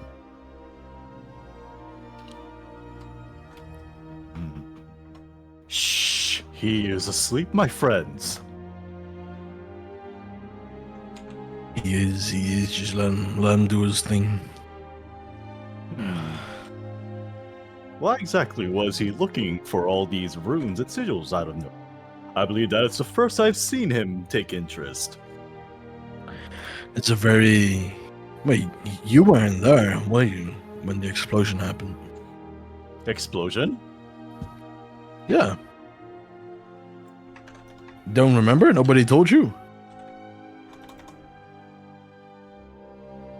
He's trying to like... You mean back at the ship when you nearly blew yourself up? No. When we were in my old house and someone blew it up. You have a house? Well, I do, but this was my childhood house, the one that my parents owned. Wait, real quick. Did someone catch Justin up on the house thing? I forgot. Did they? I don't think so. I don't think so. Okay, yeah, okay. Then he's gonna say, Dear Jonas, I was not anywhere near what happened near your house. In fact, I was not aware you had one. Well, I have two houses actually. Well, not one. But big story short, we went to my old house to find some of my father's things. And what ended up happening was that an assassin came along, who eventually we befriended, weirdly. I wouldn't say friend, but blew up our house to basically erase any memories that house and information that house could have had. And this is the reason why Akira was looking at those magic runes. Yeah, this man, his name is Ashen Dukan. We ended up meeting him, and he possesses very powerful spells that interest Akira, I'm pretty sure. Is he still able to walk around? Or did you imprison him? Take him to justice? We've come to a very common ground that we could both be useful for each other. If you remember correctly, remember when I brought Reeful back home over here? Well, to the inn. And she was passed out. Oh, so that is what happened. I simply thought she has overexerted herself again. No, she was... Matter of fact, I kind of get closer to Justin, and I kind of whisper a little bit, and I say, I think she isn't good with fire. I think she gets some type of PTSD reaction. I don't know. His neck is gonna snap towards Reeful. And then back to Jonas. Fire, you say? Yeah, she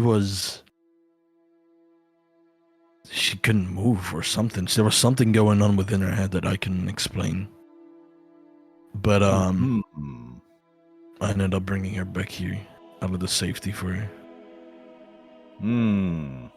It sounds like quite the ordeal. I apologize I could not have joined.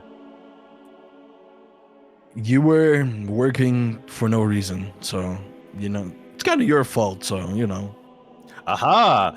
Quite the opposite. I was working for a reason. To pay back the debt by the madam. You figured out that you don't have a debt anymore, right? Quite later, in fact. I'm guessing that's, and he points to Akira. I'm guessing that's his fault. I would not say it is his fault. He simply left earlier. I do not believe he was aware of the house trip. No, he actually was, because I had previously said that I wanted to go over there. During the stay at the hotel? Or that brothel? Yeah. I wonder why he did not tell me then. There's many things I think about this guy, but, he's a good guy at heart, I think. Oh, I have nothing but the absolute faith in dearest Akira. I am sure he has his reasons, but at the end of the day, it does not matter. Everyone here is right in this inn, safe and sound. And that is all I could ask for. If any of you were to disappear, oh, how it would break my heart. It would break mine too. It would be very, very sad if you, Refall. Yeah, just you and Refall got hurt. Oh, What? I am sure.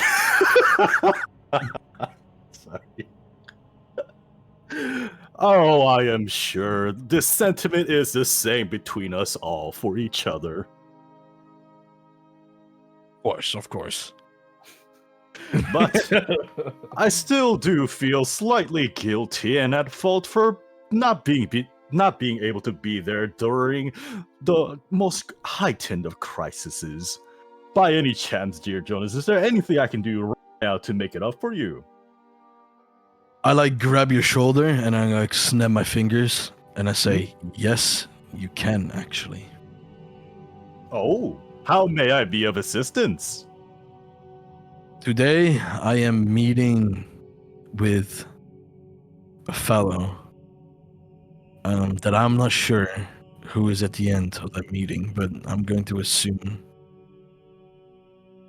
it is going to be... I actually don't know. To say the least. An individual, a fellow that you are not aware of, and you are going to meet this unknown individual. Yeah, they could be of either of a lot of use, or answers, or they will try and capture me, and this is where you come in. And Refall. And Mari, if Mari's down for it, obviously. Where... Looking at Mari real quick. It would be a shame if Justin and Reefel got hurt, correct? Yeah, of course. Well, Splendid! Then it is a... Oh, sorry. No, you're fine. Then splendid! It is a full party! Then I do suggest that perhaps Mari and Reefel stay hidden behind, while I act as a quote-unquote bodyguard like before. Silent, but deadly. Yeah, but this time I don't want you to act as a bodyguard. I want you to act as a lookout. Oh, then I should stay hidden, and Reefel and Mari go with you.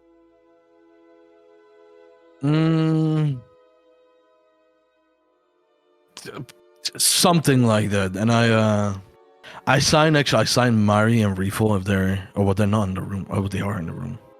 Yeah. Are both of you in the room?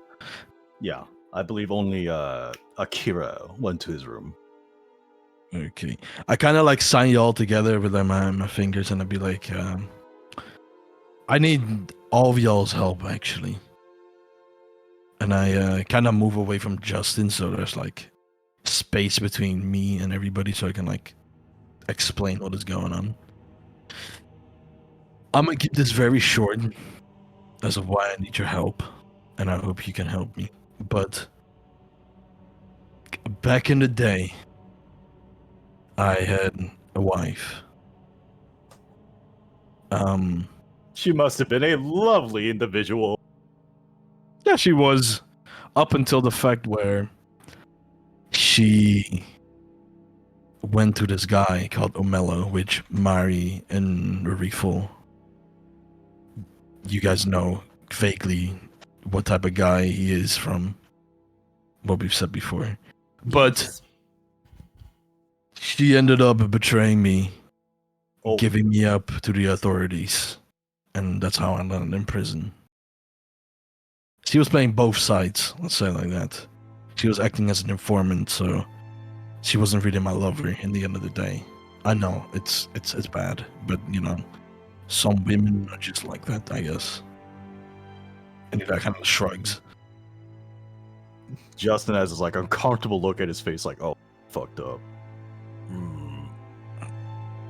So today I could possibly be meeting with either her or another fellow.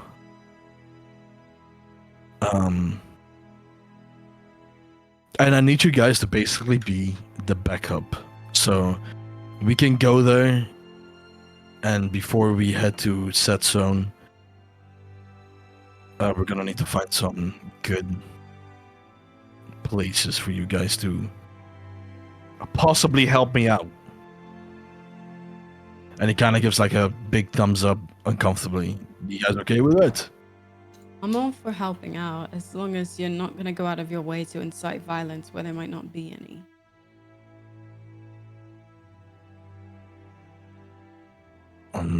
He kind of like rolls his eye and then he like marches left and right.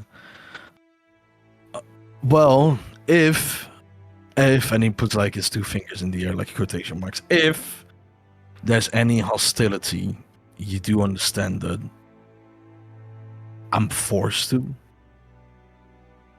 But then that doesn't mean it didn't call for violence. I'm saying if there's a situation that doesn't call for violence and violence is brought to us, that's something that you'll be left to deal with. I'm trying to turn a new leaf and not be the same person I was before I got in prison. Thank you. All right, I stand with you. What about you two? And he kind of gives like a slight dirty look towards Rifo as he glances over.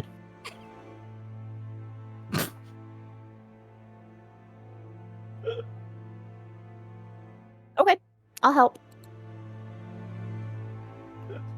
Completely ignoring that. She's not even gonna comment. She just doesn't care. Sorry, I just can't help but keep laughing. God. She 100% believes he's just saying all this bullshit so that like Justin will like be like, oh my god, he wants to keep us safe. Oh, he cares about us. And Rifa's like, all right, fucking bullshit. This is all true. That's all fuckery. Why should she believe that? You're literally glaring at her. Giving you the side eye as I look over to Justin now. So he's not gonna notice and smacks his hand on the table. Merrily, what is the game plan, my friend Jonas? I like sit down at the bed and Loco. Yes. Since it's like the next morning, who is it of the two? Because I still don't know. You were correct in your second guess. You would deduce from the context and the fact that you picked out two people that this could be. One of them you met in the City of Favor. The other one you met on a boat in the middle of the ocean. It's probably not the latter one. So you would deduce... in the ocean? Yeah, you said Nivalis. That was the one random guard that you guys ran into, like, on the way to Vermilia, I'm pretty sure. If that's who you were talking Yeah, about, yeah, I'm pretty it sure was, that it was. was. Yeah. Oh, okay. Yeah, okay. So you were trying to remember I now. think it could be Nicholas, but where did I meet him? And I'm just sitting there like in the middle of the ocean on the other side of the continent. It's probably not that one. I know you're there. Meet me in the middle of the fucking ocean right now. Listen, I know where you are. I know you're on the left side of the continent. Meet me on the right side in 12 hours. Hey, you never know. That's why I kept my mouth shut. I'm just like, you know what? I'm gonna let this play out. We'll see what happens. But your second guess was correct. You would deduce that this is your bewedded Lady Nevena of House Haran, which, given the fact that the letter had the emblem of House Haran, now that makes a lot more sense. Yeah, I'm not gonna lie, I was kind of... I thought she was part of House Athema. You are House at the Athema. Oh, she's House okay, Haran. okay. Yeah, you guys are in different. Okay. We're born in different political houses. She I thought... She is specifically the Duchess of House Haran, so she is like the political leader of that house. So she's a pretty big deal in the government. But yes, Alright, let me adjust that then, because I had House Athema as her. So I was like, no worries. I confused too. It happens. Okay. I'm gonna be honest. I got worried when you said Nicholas. I'm like, nope, not that one. It's like as soon as you rolled that 9, I'm like, oh, this one's gonna be complicated. This is a puzzle. Yeah, because I got like notes, and his name was there, and I thought he was like someone important. No, he was just a random royal guard that you ran into on the ocean. He was the one that was investigating your ship when you guys basically got pulled over by the cops. Oh, that was Nicholas. That was the guy in charge of that crew. I see now. So one of my favorite scenes of the campaign is just the sigh of relief from you guys when that whole scene was done. I carried the fuck out of that scene. I don't give a fuck. It was great. All right, but yeah, so yeah, you would deduce that this is your wife, Lady Nevena, who I should mention, technically not your ex-wife because you never really got divorced. So technically, you're still married. Fuck that bitch, to be honest.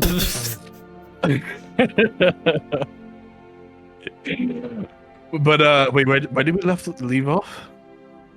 Plan, right? Yeah, the plan. Yeah, you guys were trying to just figure about out the plan for what you were doing when meeting with this person. Okay. So what I was thinking, quickly, is I point to Mari. Mari, from what I've seen, has got this entanglement spell. Am I correct? And he kind of clenches his eyes. I do. Okay. And so do I. Shut up, Justin. Oh.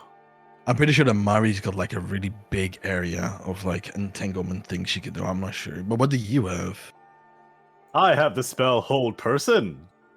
It's more fun when you can drag them through spikes and stuff. But, she pats him on the head. I'm sure yours will do too. Okay.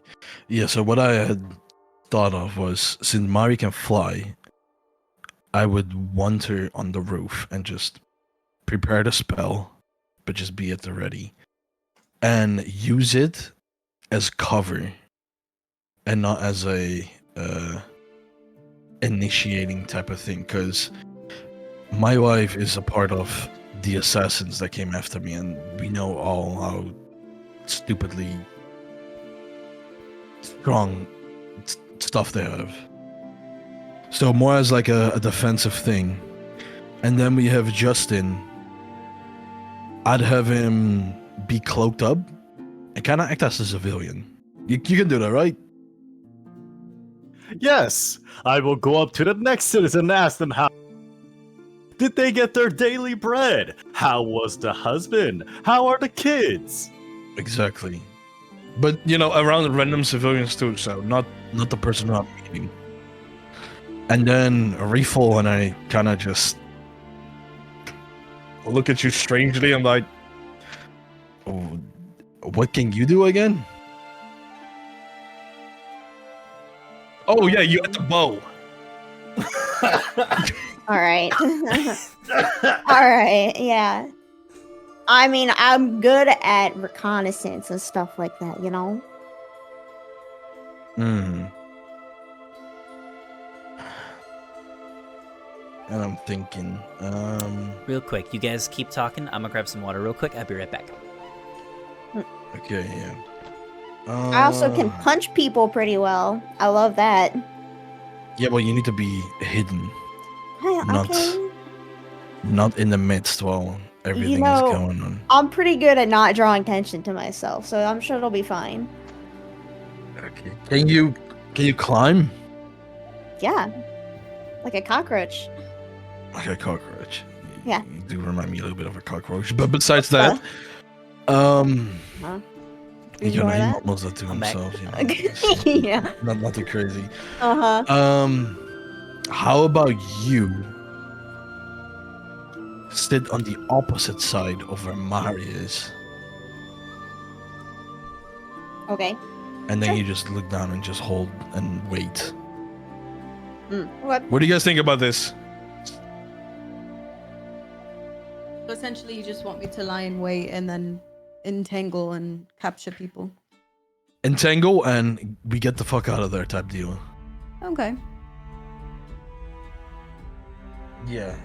But if everything goes wrong, and let's say for saying that I would be captured or they will attempt to capture me, and I carefully take out this bead out of my little pouch, I will throw this at them as a distraction to get the hell out of there.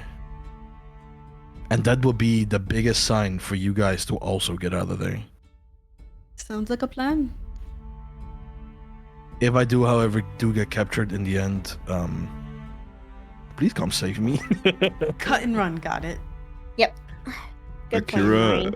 Akira picks his head up from the blankets and he says, "Right, well, I'm gonna be here for a few hours, regaining my strength. So if you can like mark on my map exactly where you'll be heading, then I will, you know, I'll be sure to survey the scene from a distance and act accordingly." Okay. Okay, I had assumed you said that you had other plans today, so I mean, you can just honestly just see me as a potential bystander. I'm not too sure how long it's gonna take you all to do your little business. So if you're still up to it in 3 hours, then I will come in. If not, then you know, pretend I'm not there. sounds good. What time is it right now in the game? It's like early mid-morning. So like 8, 9 a.m. type. Yeah, something like that. Okay, I plan to leave in 3 hours because that will be midday, Okay. and that's when like people start to. I tell us to Akira. I leave to in 3 hours, which is midday, and there will be plenty of people around. So there's not much. And didn't she say that in the morning? I take the leather out and I flip it open. It says, Let me says see in what the it said Roll20 again. chat, meet me where we first met tomorrow morning. Come alone. Fuck. I like scratch my forehead. I'm like, we'll leave in 2 hours, actually. All right. Whatever you say, boss man. And Akira covers his face again. He's going to go into trance for the next 4 hours. By the way, Loco. All right, sounds good. So you're just gonna kind of go into trance and hope to get that long rest in. Yeah. Alrighty. Hell yeah. So, Would you like me to wake you? I'm not sleeping.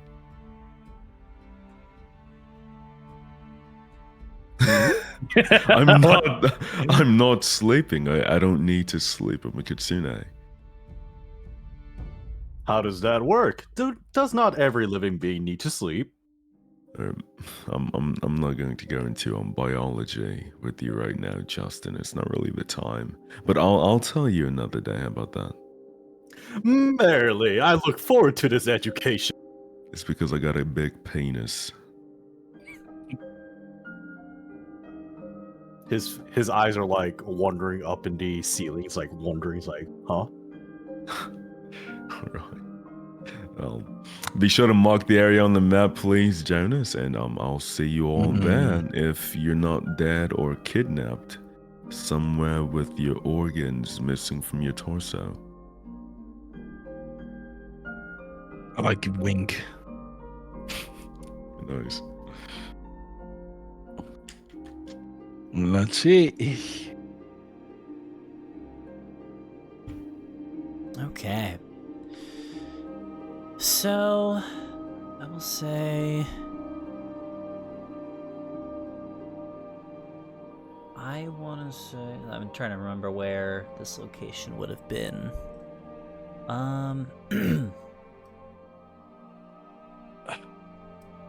Within my, like, thingy,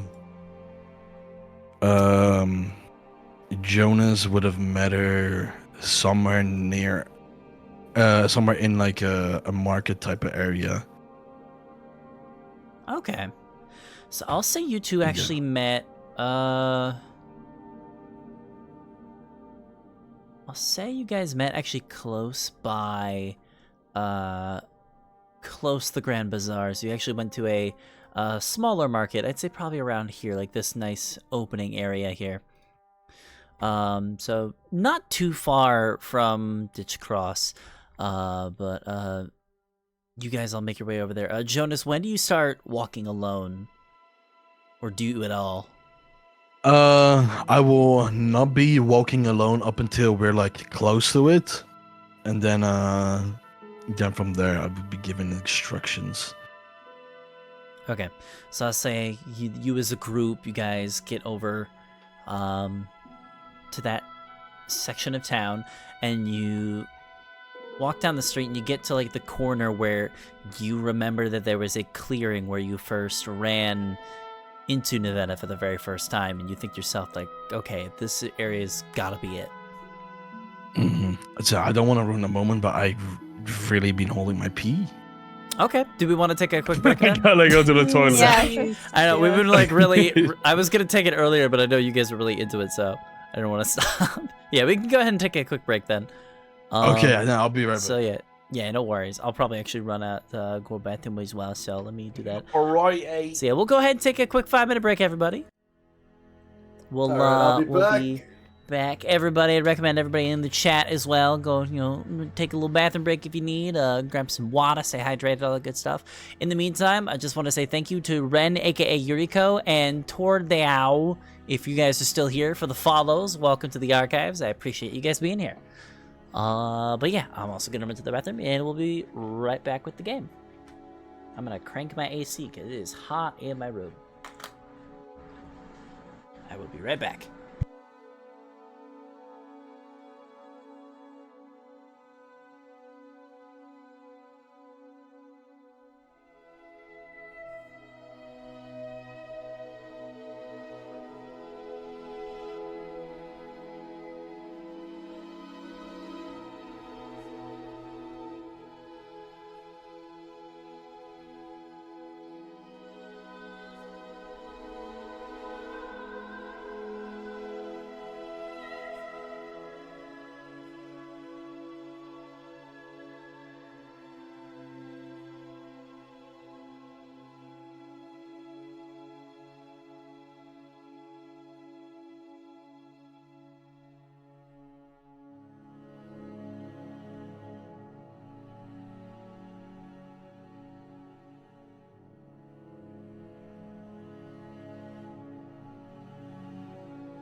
Okay.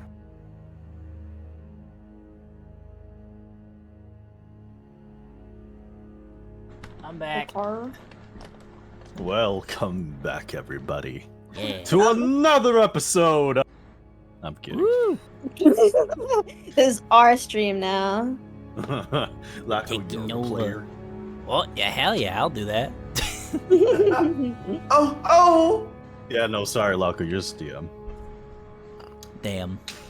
Forever the DM, bro. Damn, bro. Forever the DM. Forever DM. I'm fucking hungry, bro. Me too. That is I that is the curse that I must live. I must only DM. I can't play. Unfortunately. Wait, Yami, have you DM'd before?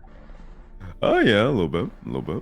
I've DM done during I've done a stream. few sessions of Mines of Fandelver or some shit like that. Hell yeah. Okay. I think I've Yeah. heard of the game. Yeah, Lost I Mines of mean, it's Fandelver's D&D, really it's good. just a campaign. What'd you Yeah. say, Loco? I said Lost Mine of Fandelver's really good. Yeah, but I did a few sessions, but then ended up dying because of time constraints. But it was fun. I It'd enjoyed be it. like that. Mm-hmm. Yeah. You know, ever think about DMing yourself? Hina. Hina PP Good Oh. talk. I was going downstairs to get a sandwich. I was like halfway down the stairs when I hear, and I'm like, fuck. Scramble. Well, you weren't PPing. No, I was gonna go get my sandwich. Lame. Got your sandwich. No, I didn't get it. I didn't get down there in time. Just go. No, as for DMing, I don't think I could handle it. It seems like a lot of work, and I'm not good at like voices and shit. So it'd be the same. So you know. Hey, when I first started, I wasn't good at voices either. Now here we are. Well, maybe you're just built diff, Flocko. Ever think about that one? I have actually.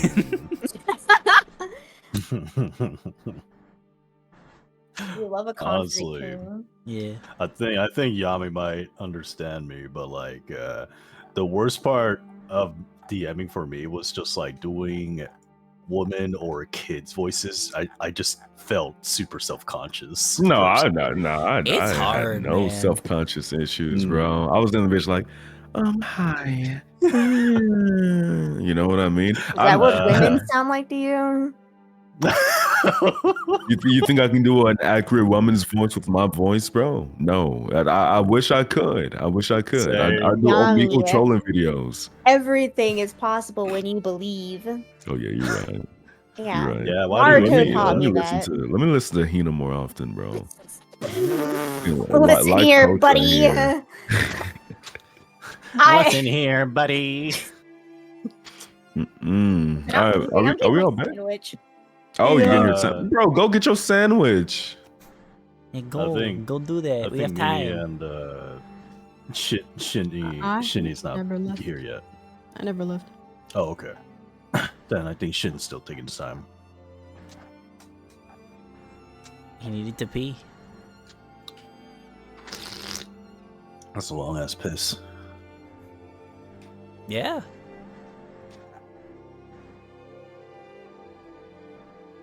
So how's everybody day been?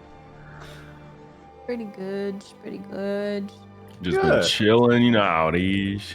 Ooh, Lobo's a cat, apparently. Good for you, buddy. I am Cat. Hello, I'm back. I cat. got my Sammy. Disguised as tiefling. Oh, wow. Disguised as a tiefling. I guess Hina's gonna have to be a cat now. Ugh, Refill as a cat. Go. that'd be kind of cute. Like, yeah. How's that? Yeah, Nah, God. that's pretty. That was It Surge- suddenly that makes was sense Surge why you pretending became to be a a cat. werewolf. I can see that, yeah. Yami said, I have a talent for making dog noises. Better put that to use. Bro, I really did. And guess what? I'm That's putting why it he to re-debuted use. as a Yeah. dog. Might as well. Are we all here? I Oh don't wait, think, no, Shini's not here yet. Okay. I don't Yeah. think Still the waiting on Lord is Sheeny. here. Zalodo. Isn't that what Tono means, Lord? I called him my Lord the other day. He didn't like that. I remember you told me about that. Yeah. Yeah, That's funny. my Lord. Everyone just please call him my Lord when he gets back. My lord.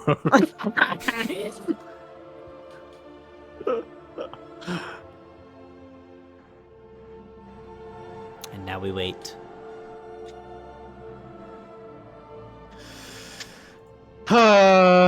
Let me tell you the story of Helm while we wait. Please don't. I'm Again? doing it, man. I just always just pull up the same 3 wikis according to Helm.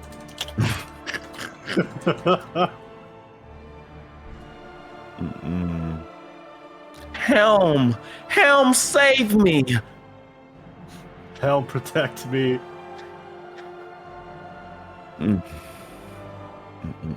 wonder what I'm gonna eat tonight. I want something hearty and spicy. Oh my god. Don't make me hungry. I gotta go to bed after this. Damn. L could I never be know. me. Just eat again, loco. No, then I'll wake up with stomach pain. I Sounds got like a personal acid. problem. I got acid reflux. It's not fun. Right. You know, that's Damn. fair. They told me I can't Actually- eat 2 to 3 hours before bedtime. Actually, there's like this like medication that my mother gives me for like bloatness and acid reflexes. It's like these tiny black medicinal balls, right? And they really help out. If I know the name, I'll try to see if I can send it to you because they really do help with like acid reflux. If you ever have them in the I am future. willing to try it. My acid reflux has actually been getting a lot better these last few months because I've been really good with like being careful with like specific things that do trigger my symptoms and making sure I don't eat before bed. So it's been getting better over time. Okay, that's good. I just gotta start like meal prepping now because, dude, food is just getting expensive. It hurts to eat. Yeah. Ooh, Lobo in the chat has a question. And everybody in the campaign, have you ever fallen asleep on the floor? Hell yeah. The fuck? Yeah. I used to sleep on the floor regularly as a kid. What the fuck? Same. I was in Boy Scouts, so I camped a lot, so. Yes. Oh, Yeah, sometimes like a wooden floor is like, nice and cool during the summer. On the carpet, it's just, extra padding. Sometimes with, the Asian futons that I've used, the floor is like my friend. I slept on the floor like Yeah. a couple months ago because I got too drunk Damn. in my game room. That's the best kind of like floor sleep. It's just laying on the floor Yeah. after you're super drunk. I used to do that in calls all the time. I tend to throw up if I do that, so. I don't know, it's just like, whenever I got overly tipsy, if I'm on the floor rather than my bed, if I'm on the floor instead, for some reason, like, I'm prone to like throw up. Wait, is shit back? I don't think so. I think he's gonna announce it when he gets back. He's taking I a hope we massive didn't shit, I fall bet. in. Yeah, like, that's not a piss. Shit, Tono. Damn! You did not just say that. Wait, his name is Sheeny Tony. Shitty Tony. Ah! Damn you, the most funniest person ever. Oh, shit. My lord is back. She said, I'm I'm in doing third that grade. shit. I'm literally Nacho, so funny. you kind of sus for that shit, bro. For what? You just called him my lord, like. Yes, my lord. My lord. Whoa, you see him as your dominant. Bros.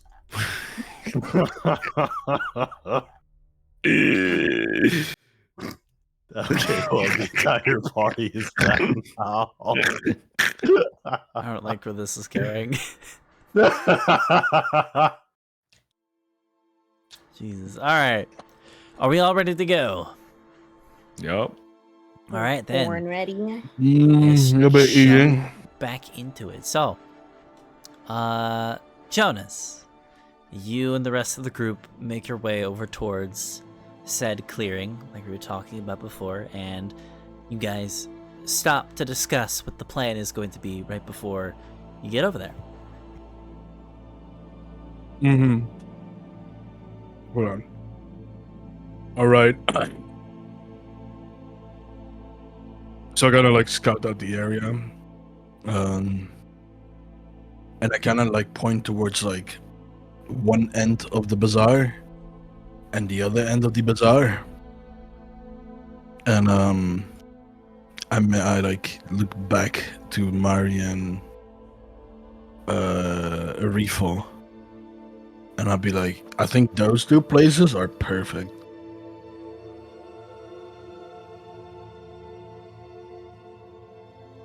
Hello? To hide? To hide in? To sit up on. Oh, okay. Oh, I forgot I was muted, not gonna lie to you. Because I all responded. Mari's gonna fly up to where he directs her to go, and she's gonna wait there. Right. And then I look over to Justin, and I'd be like, put your civilian attitude on. Yes, I shall do my best. Hello, other citizens. I am also a citizen here in this I wasn't done yet, but yeah, just follow me, but not follow me.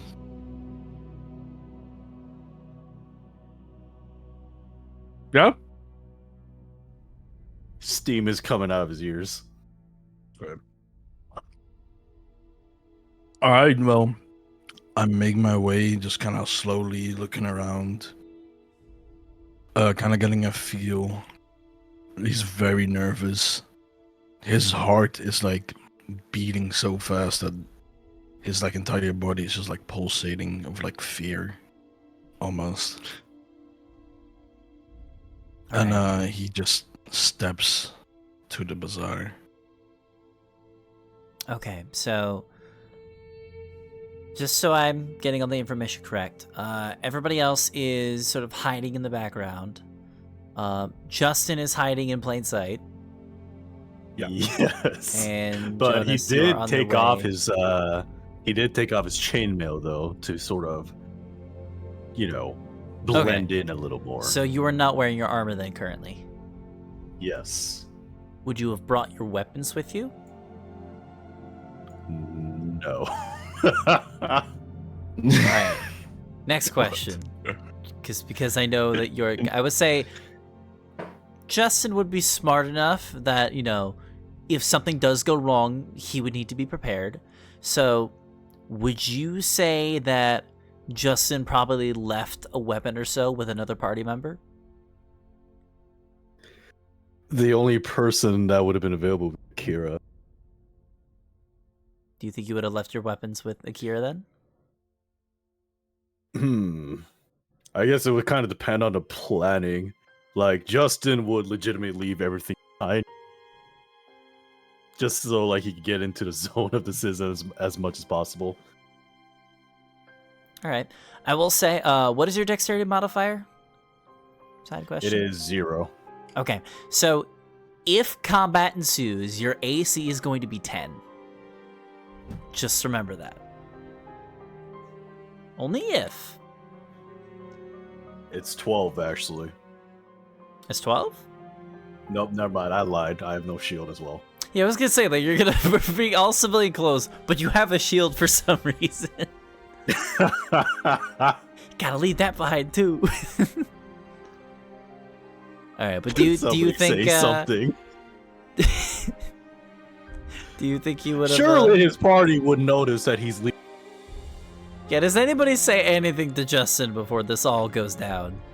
About the fact What that are we he's- making sure he has? So Justin is hiding in plain sight, and he's not bringing any of his, like, combat equipment with him so he can blend in.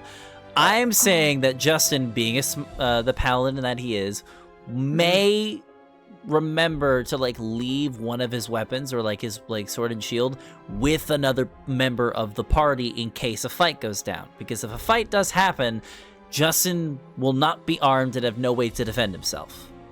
Is anyone able to carry it? Like, well, that's what we're trying to figure out. So, would Reefel be able to strap it to Search's back? That she like can weapon, do. Weapon to go. Yeah, I'd say, Justin, what kind of weapon do you normally use? He carries a battle axe, a javelin, and a shield. Okay, so battle axe, javelin, shield. Oh, sorry. I will say you have And we'll all. Okay, I will say you have all 3 of those items except the chainmail hooked onto Search's back. I will say. Okay. I'll say he'll probably bring the armor too. Like you guys have like a backpack like kind of strapped to the back of Search. So he has the chainmail, but if something goes down, you probably won't have enough time to put it on. You know, because you need like the 5-10 minutes to like put the gear on proper. Yeah, that's fair. All right, so the best, you know, at the very least, you could, you know, grab your axe and your shield and buff your AC up to a 12, and then at least be able to deal damage. But you might be a little squishier than normal. Thanks for looking out, DM. Yeah, you're welcome. Well, you know what? Sometimes I suggest things purely based off. I'm like, okay, your character is this. Because of that, this is what you know. You know, like you're a paladin. You are not the type of person to go into something unprepared. So, yeah, I think that, you know, some people, I think people joke that, you know, Justin may not think things through, but I think when it comes to combat, that's where he shines. So that's where I think, you know, this would come in. But yeah, so we'll say if something goes down, all of your weapons are on the back of Search. So everybody else is currently hiding. Justin, you are hiding in plain sight. And Jonas, you are making your way out there. What I would like everybody to go ahead and do is everybody that is hiding, please roll me a stealth check. We'll start with that first. Does that include Justin? No, you're going to be rolling something different. Oh my god. Okay, so 9 for Rethel, 21 I for have Mari. such good fucking decks and I get a 9. I hate it here. It do be like that. And then just waiting on Akira. Akira's not there. Oh, you're not there at all? No, I said that he was going to finish his trance before he went to the area. Oh, okay. Yeah, so he said that if the whole thing is still going on by the time that he is done, then he will show up, but otherwise he won't be a part of it. Okay, I will say... Okay, you will probably end up missing this scene then. Are you okay with that? Yeah, that's fine. Okay. All right, Make then my I'll say decision. it's just Reefel and Mari, the two of you chilling together. Justin, because you are hiding in plain sight, you're not really being stealthy or anything like that, so I'm going to give you the opportunity to use either deception or performance. Because you are blending in, so you're basically pretending to be a commoner. All right. I will give you one of those two. Okay, they got it. It was almost at that 6. Okay. Oh, Reefel, can you have Search roll stealth check as well? Oh yes. Stealth. I'll just be dexterity. Yeah, 19 Right. performance. Just you have never blended in with a crowd better in your life. Hello, good Refill and citizen. search, I not am a so citizen. Oh man. All right, but yeah, so Refill, Search, and Mari, the three of you kind of like pick spots around to hide in, kind of keep watch. When you guys are hiding, are you just like keeping an eye on Jonas the whole time, or are you guys like looking around your surroundings as well? We're looking. I would say I would be looking around my surroundings, considering the fact that he said the note said to come alone. I'm gonna assume she's having somebody scout out to make sure he is alone. Okay. Refill. She's got eyes of the eagle, so she'll be looking out for everything she can. Okay. So I will go ahead and say both of you as well roll me a perception check if you're going to be keeping an eye on the surroundings. All right, 16 for Refill. Nat 1 is crazy. That is unfortunate. Well, All right. Good to know. Good to know. So the two of you begin hiding and sort of from your hiding spots, keep an eye on the surroundings here. Justin, you're immediately blending in with the crowd that is nearby in this open clearing. In this clearing, there's not a whole lot of people here. It looks like it's like a smaller shopping section of town. So there's like one or two stalls that are like set up around the edges of some of the random buildings that are scattered about the dockward here. But there is this open clearing that has a water well in the center of it.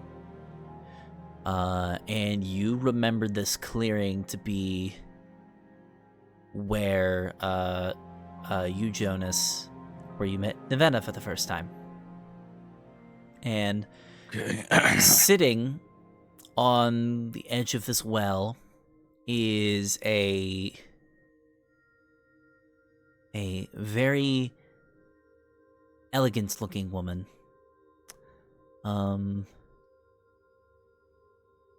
The woman seems to be wearing a black dress with white and copper details, weaves in the fabric, very regal, very expensive looking dress.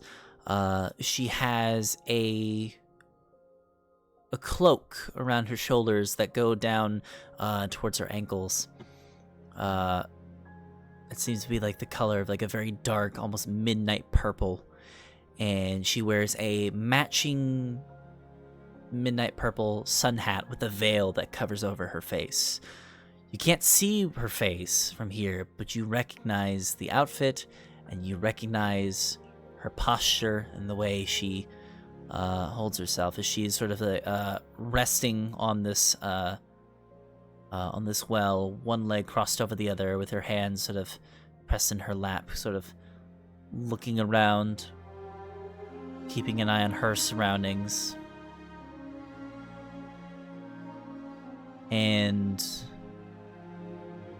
like you said before, waves of emotions are kind of going over you right now, where half of you is very nervous on anything that could go wrong, while the other half of you is reminiscing on the good times that the two of you have had in the past.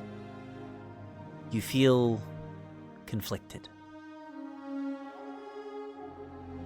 But regardless, I assume you approach.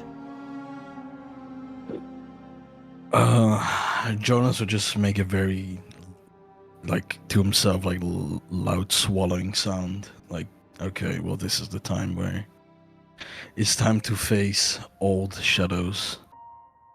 And he is not going to necessarily, like, approach her from the front, but he wants to be at her backside, so kind of sitting on the opposite side, facing my back towards her back. Type deal. Okay. So you approach the well and you sort of sit at the edge of the well on the opposite side of her. And there is a very tense silence as you sort of wait. Yeah. I just kind of fiddle with my fingers, like, together, like, looking down, almost looking defeated. And, he kind of, like, sits up straight and then says, "Yes." As in acknowledging her being there.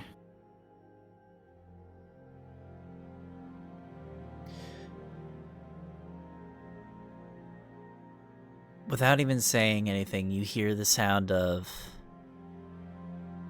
her snapping her fingers, and this slight hum emanates from behind you.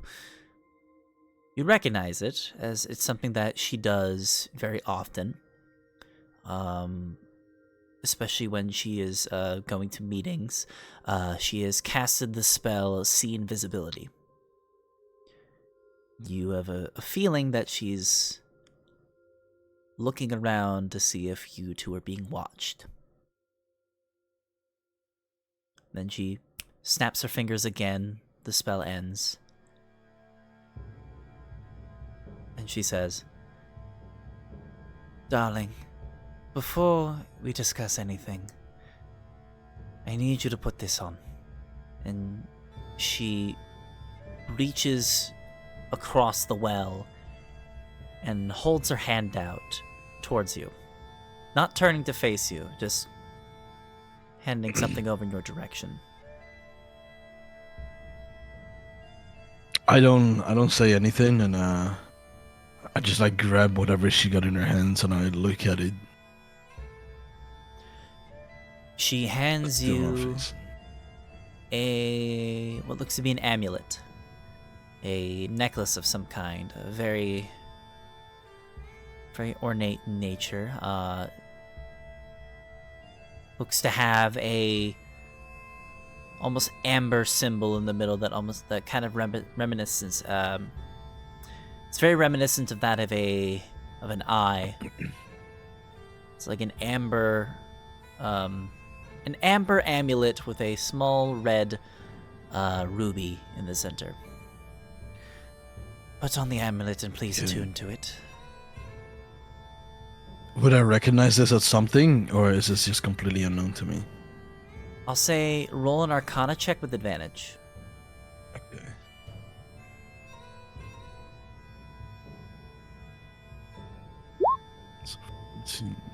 No. 15, okay. I'll say with a 15, you do recognize this item. This is a particular item that is known as an amulet of proof against detection and location.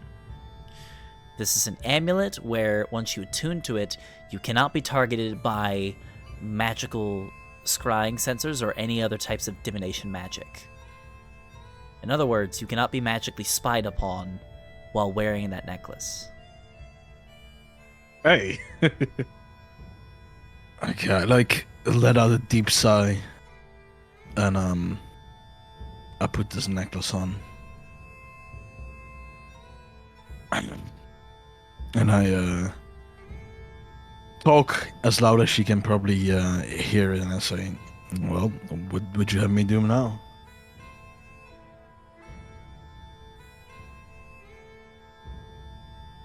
I want to say, first off, the amulet is for your protection.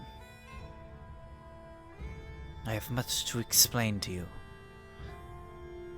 and I wish for you to be patient with me. Can you do this? Patience? You mean 4-year type of patience? If you've forgotten. I have not.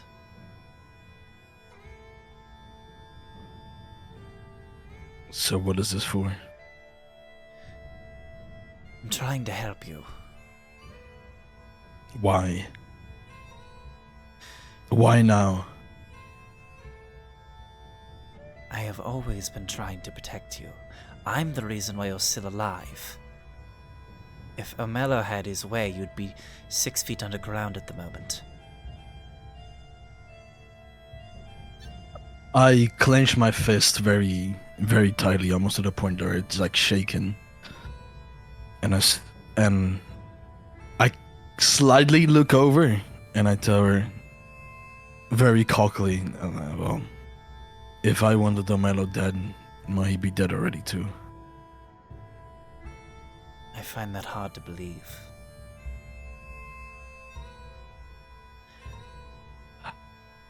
Well, I have an opportunity of a lifetime where I can take you out and then Omelo too, but here we are.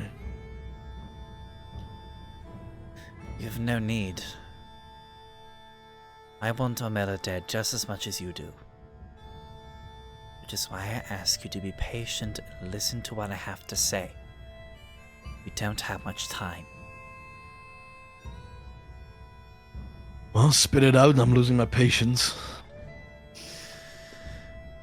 Let me start from the beginning. First off, like I said before, I'm not trying to brag. I am legitimately the reason why you are still alive.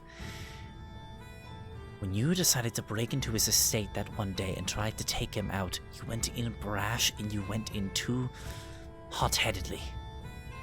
You were going to get yourself killed. I was the one that made the call to have you arrested. Because if Omelo got his hands on you before anyone else did, before any of the guards in his estate ever got to you, you would have been... And don't take this the wrong way, but you would have ended up just like your mother and father.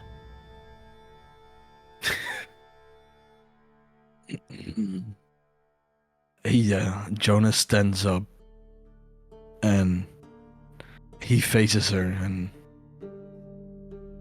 I say, "What did you just say?" And I clench my my belt buckle where my knife is located, and I just hold it firmly, shaking on the anger and the words she just spilled to me. You say you glance back at her? Yeah, I stand. This is where I'm stand up and I'm looking at her. So you stand up and you look towards her, and she's still looking away from you, off in the distance. What I say is the truth. If he had truly wanted you dead, it would have been done already. I think deep down you know this. Omelo is a very powerful man, and not just politically. We've talked about this before.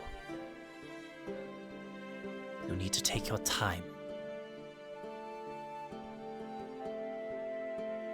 I understand that I have not been honest with you these past years. I understand that, and I understand your hatred towards me. I do not hold that against you. But whether you like to believe me or not, we have the same goal. You're not the only one that Omelo's toyed with in the past.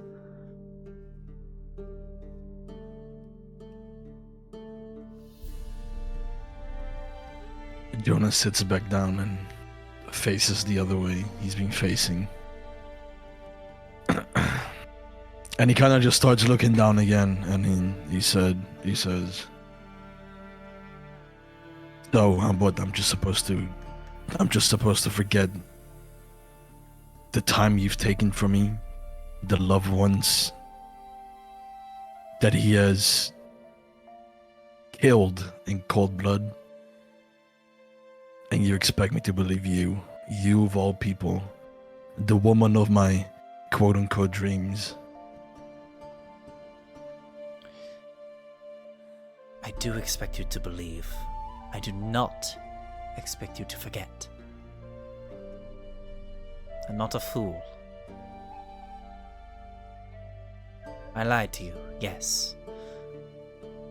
But I did it because A, I had no choice.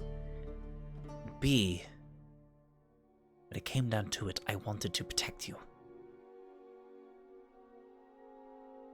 You don't have to believe me when I say this. My feelings are still as strong for you as they've ever been.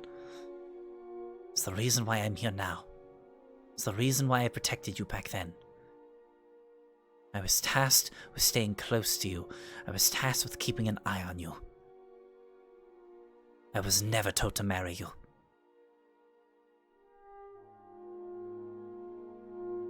That I did of my own volition.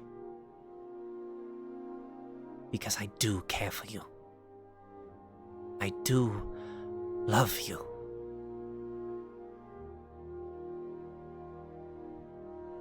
And And that love has been tarnished, I know.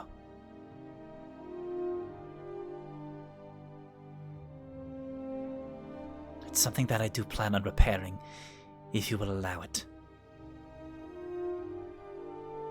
It's going to take time, I know. Well, believe me when I say this. Omelo's gonna die, and you are almost as much as dead in my eyes than he's going to be. You could never take away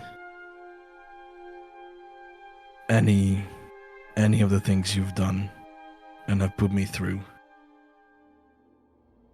And he kind of like unclenches his hand, almost like he feels kind of closure from saying that.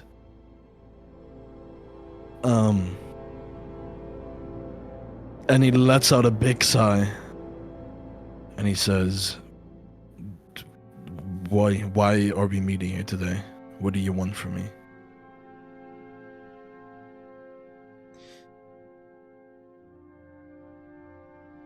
It's not what I want from you. It's what I can do to help you. I've made mistakes. I've hurt you. I cannot take that back. And at this point, she gets up and she turns towards you. And you see, behind the veil that covers her face, you do see her face, and for the first time it feels like forever. You see her glistening midnight hair, her pearlescent white skin, her pointed ears, and her beautiful purple eyes that you fell in love with long ago.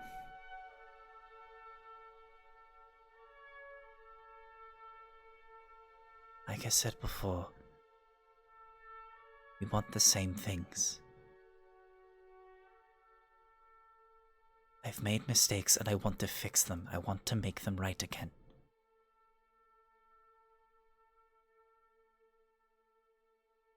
I wanted to meet you here,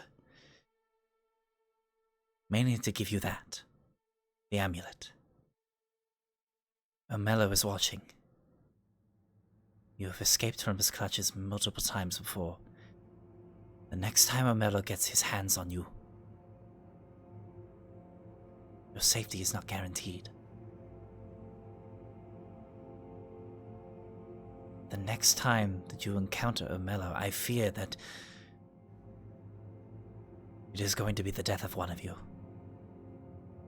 And I fear that outcome. Not because I doubt your skills, not because I doubt your talents, but because I'm scared of Omelo's.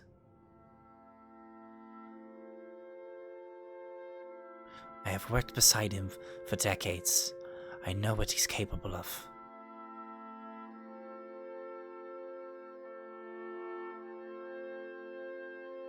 At this point, Jonas would stand up and look her in the eye. So you're gonna help me kill him? Yes.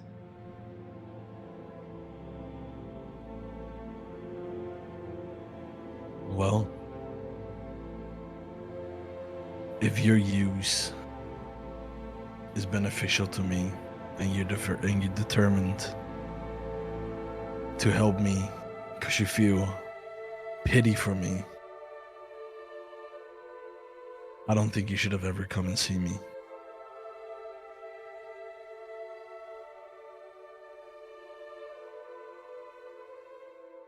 I don't pity you.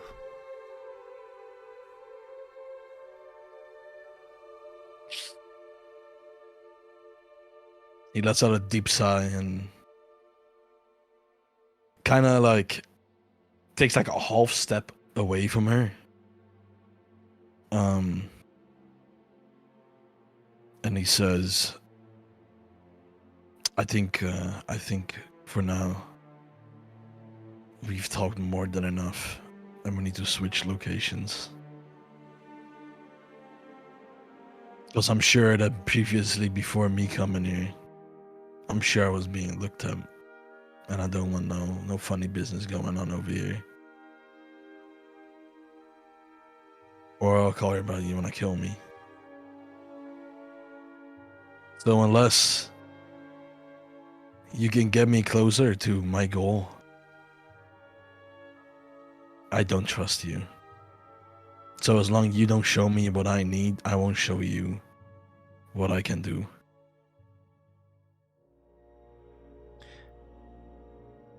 As you're talking, you notice her like head tilt to the side, like she's looking at something behind you. She goes, "Oh, fuck."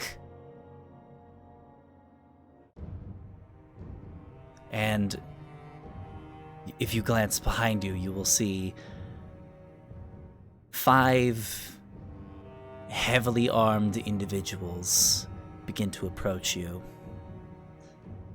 The one in the middle, a very tall, armor-clad, dark-skinned man, head almost shaven down completely, just walks over with a sword resting on his shoulder, just begins to belly laugh, and they begin to sort of surround you slightly and says, "Well then, seems like someone was following you after all, Mr. Jonas. Allow me to introduce myself. My name is Baal Marshall, of the Marshall gang." And he reaches behind him and pulls out a piece of parchment, and with a flick of his wrist, opens the page. It's your wanted poster. Bounty Hunter. I'm afraid this little conversation is over. You're coming with me. And that is where we're going to end tonight's session. That's no way. Oh, no. No, come on, Alaka. 2 more hours. I don't even have Akira here. I have work tomorrow, I'm sorry! Just quit, God. I wish. Come on, bro. You only need like 2 hours of sleep. I wish, man, I wish. So, we will pick this up next week where we're gonna have the party's first run-in with the local bounty hunters. We'll see how well this goes for y'all. I made a bad mistake to beat Justin today. Hey, good luck with that fight. Yeah, that's why I asked Akira. I'm just like, are you sure you want to sit? Okay. Yeah, no, it's okay. I figured there was gonna be a little battle going on, but you know. Somebody mentioned at the start of the session, like, we haven't fought anybody in a while. I'm like, you know what? You're right. I'm not gonna lie, I was kind of hoping you wouldn't do shit for this, but fuck. Hey, we're That's some heavy shit, man. Yeah. Gotta keep y'all on your toes. Oh, man. WRP. Hell yeah, that was great. Can't do this to us, Loco. I have literally, I'm not even kidding, I have been planning the interaction of Nevena and Jonas for like 3 months. Ever since you guys got into town, I was waiting for like Jonas to be like, you know, I'm gonna go visit my wife, and it'd be like, okay, and it just never popped up. By the way, Loco, I did have to ask. Yes. Is this N Justin's N, or is it completely unparted? Completely different. Oh my god. It's literally, honestly, it was like, it was just a way for like Nevena to like send the letter without completely giving away that it's her. Because again, like, she's kind of suggesting that she's not doing what she's supposed to right now, you know? Yeah. That's kind of the vibe where I was kind of giving up. And also, I thought it'd be a fun little red herring. I kind of wished, Tootie, for Jonas to look at the letter. Just to be like, N, I know that bastard, you know, that kind of thing. I know exactly where to go. You go there, there's no one there. Just go back on the ocean. He would have been. Where are you? Armor. Exactly. Oh man. Damn. Oh, what a good session. Thank you guys for joining me today. It was a lot of fun. Oh yeah, hell yeah! Thank you for the session. Yeah. So, like I said before, next week we're gonna have a little encounter with some bounty hunters. We'll see how that goes. Fireball on the ground, run! Yeah, you guys have a plan, so I mean, hey. Yeah, like fucking utilize that plan. Utilize the fuck out of it. Oh, we're gonna struggle just a little bit. I mean, we do have a plan. We know exactly what to do, so. Yeah, and it seems like they didn't. It seems like they didn't notice the people on the rooftop. So as long as Jonas can like do his shit and dash out, he should be fine. Yo, there's about to be a fucking nuke on the bazaar. Wait, so when do we have noticed him coming in then? Well, let's see. What was your perceptions? Mine is 14 past perception, but we're like on the lookout, so I feel like we should get a little bit of an advantage. I'll say, yeah, I'll say, 16. yeah, 16. Mario, you rolled a 10, so you didn't see shit. I'll say, sorry. I will say, what would it be? We'll figure that out next week. We'll figure out what you guys, yeah, just remind me that you guys like succeeded your perception checks, and I'll give you like a little bonus. Awesome. For that fight, because you probably would have saw them coming. So I'll say, let's do this. I'll probably forget this by the next stream. I'll try to like watch back the VOD in time next week so I can remember this. But we'll say that while the conversation is beginning, the people that succeeded the perception check have a chance to get a surprise round. You have a chance. Neat. Because you notice them and you are hiding. And you don't know if they've seen you yet or not. So, we'll see how that goes. Alright. Gotcha. But it is that time of the stream where it is time to find somebody to raid. I think I have someone in mind. I think I'm going to raid somebody that I don't actually think I've ever raided before. Let me go ahead and get that raid message up real quick. And then we're going to be raiding the lovely Poppy the Lich King, because I don't think I've ever raided him before, and I kind of wanna. Looks like he just started his stream, so you know what? Why not? Oh, Fireball. Slight epilepsy warning. He has a welcome raiders thing, but it goes ham. Oh yeah, I remember. Yeah, that shit goes fucking crazy.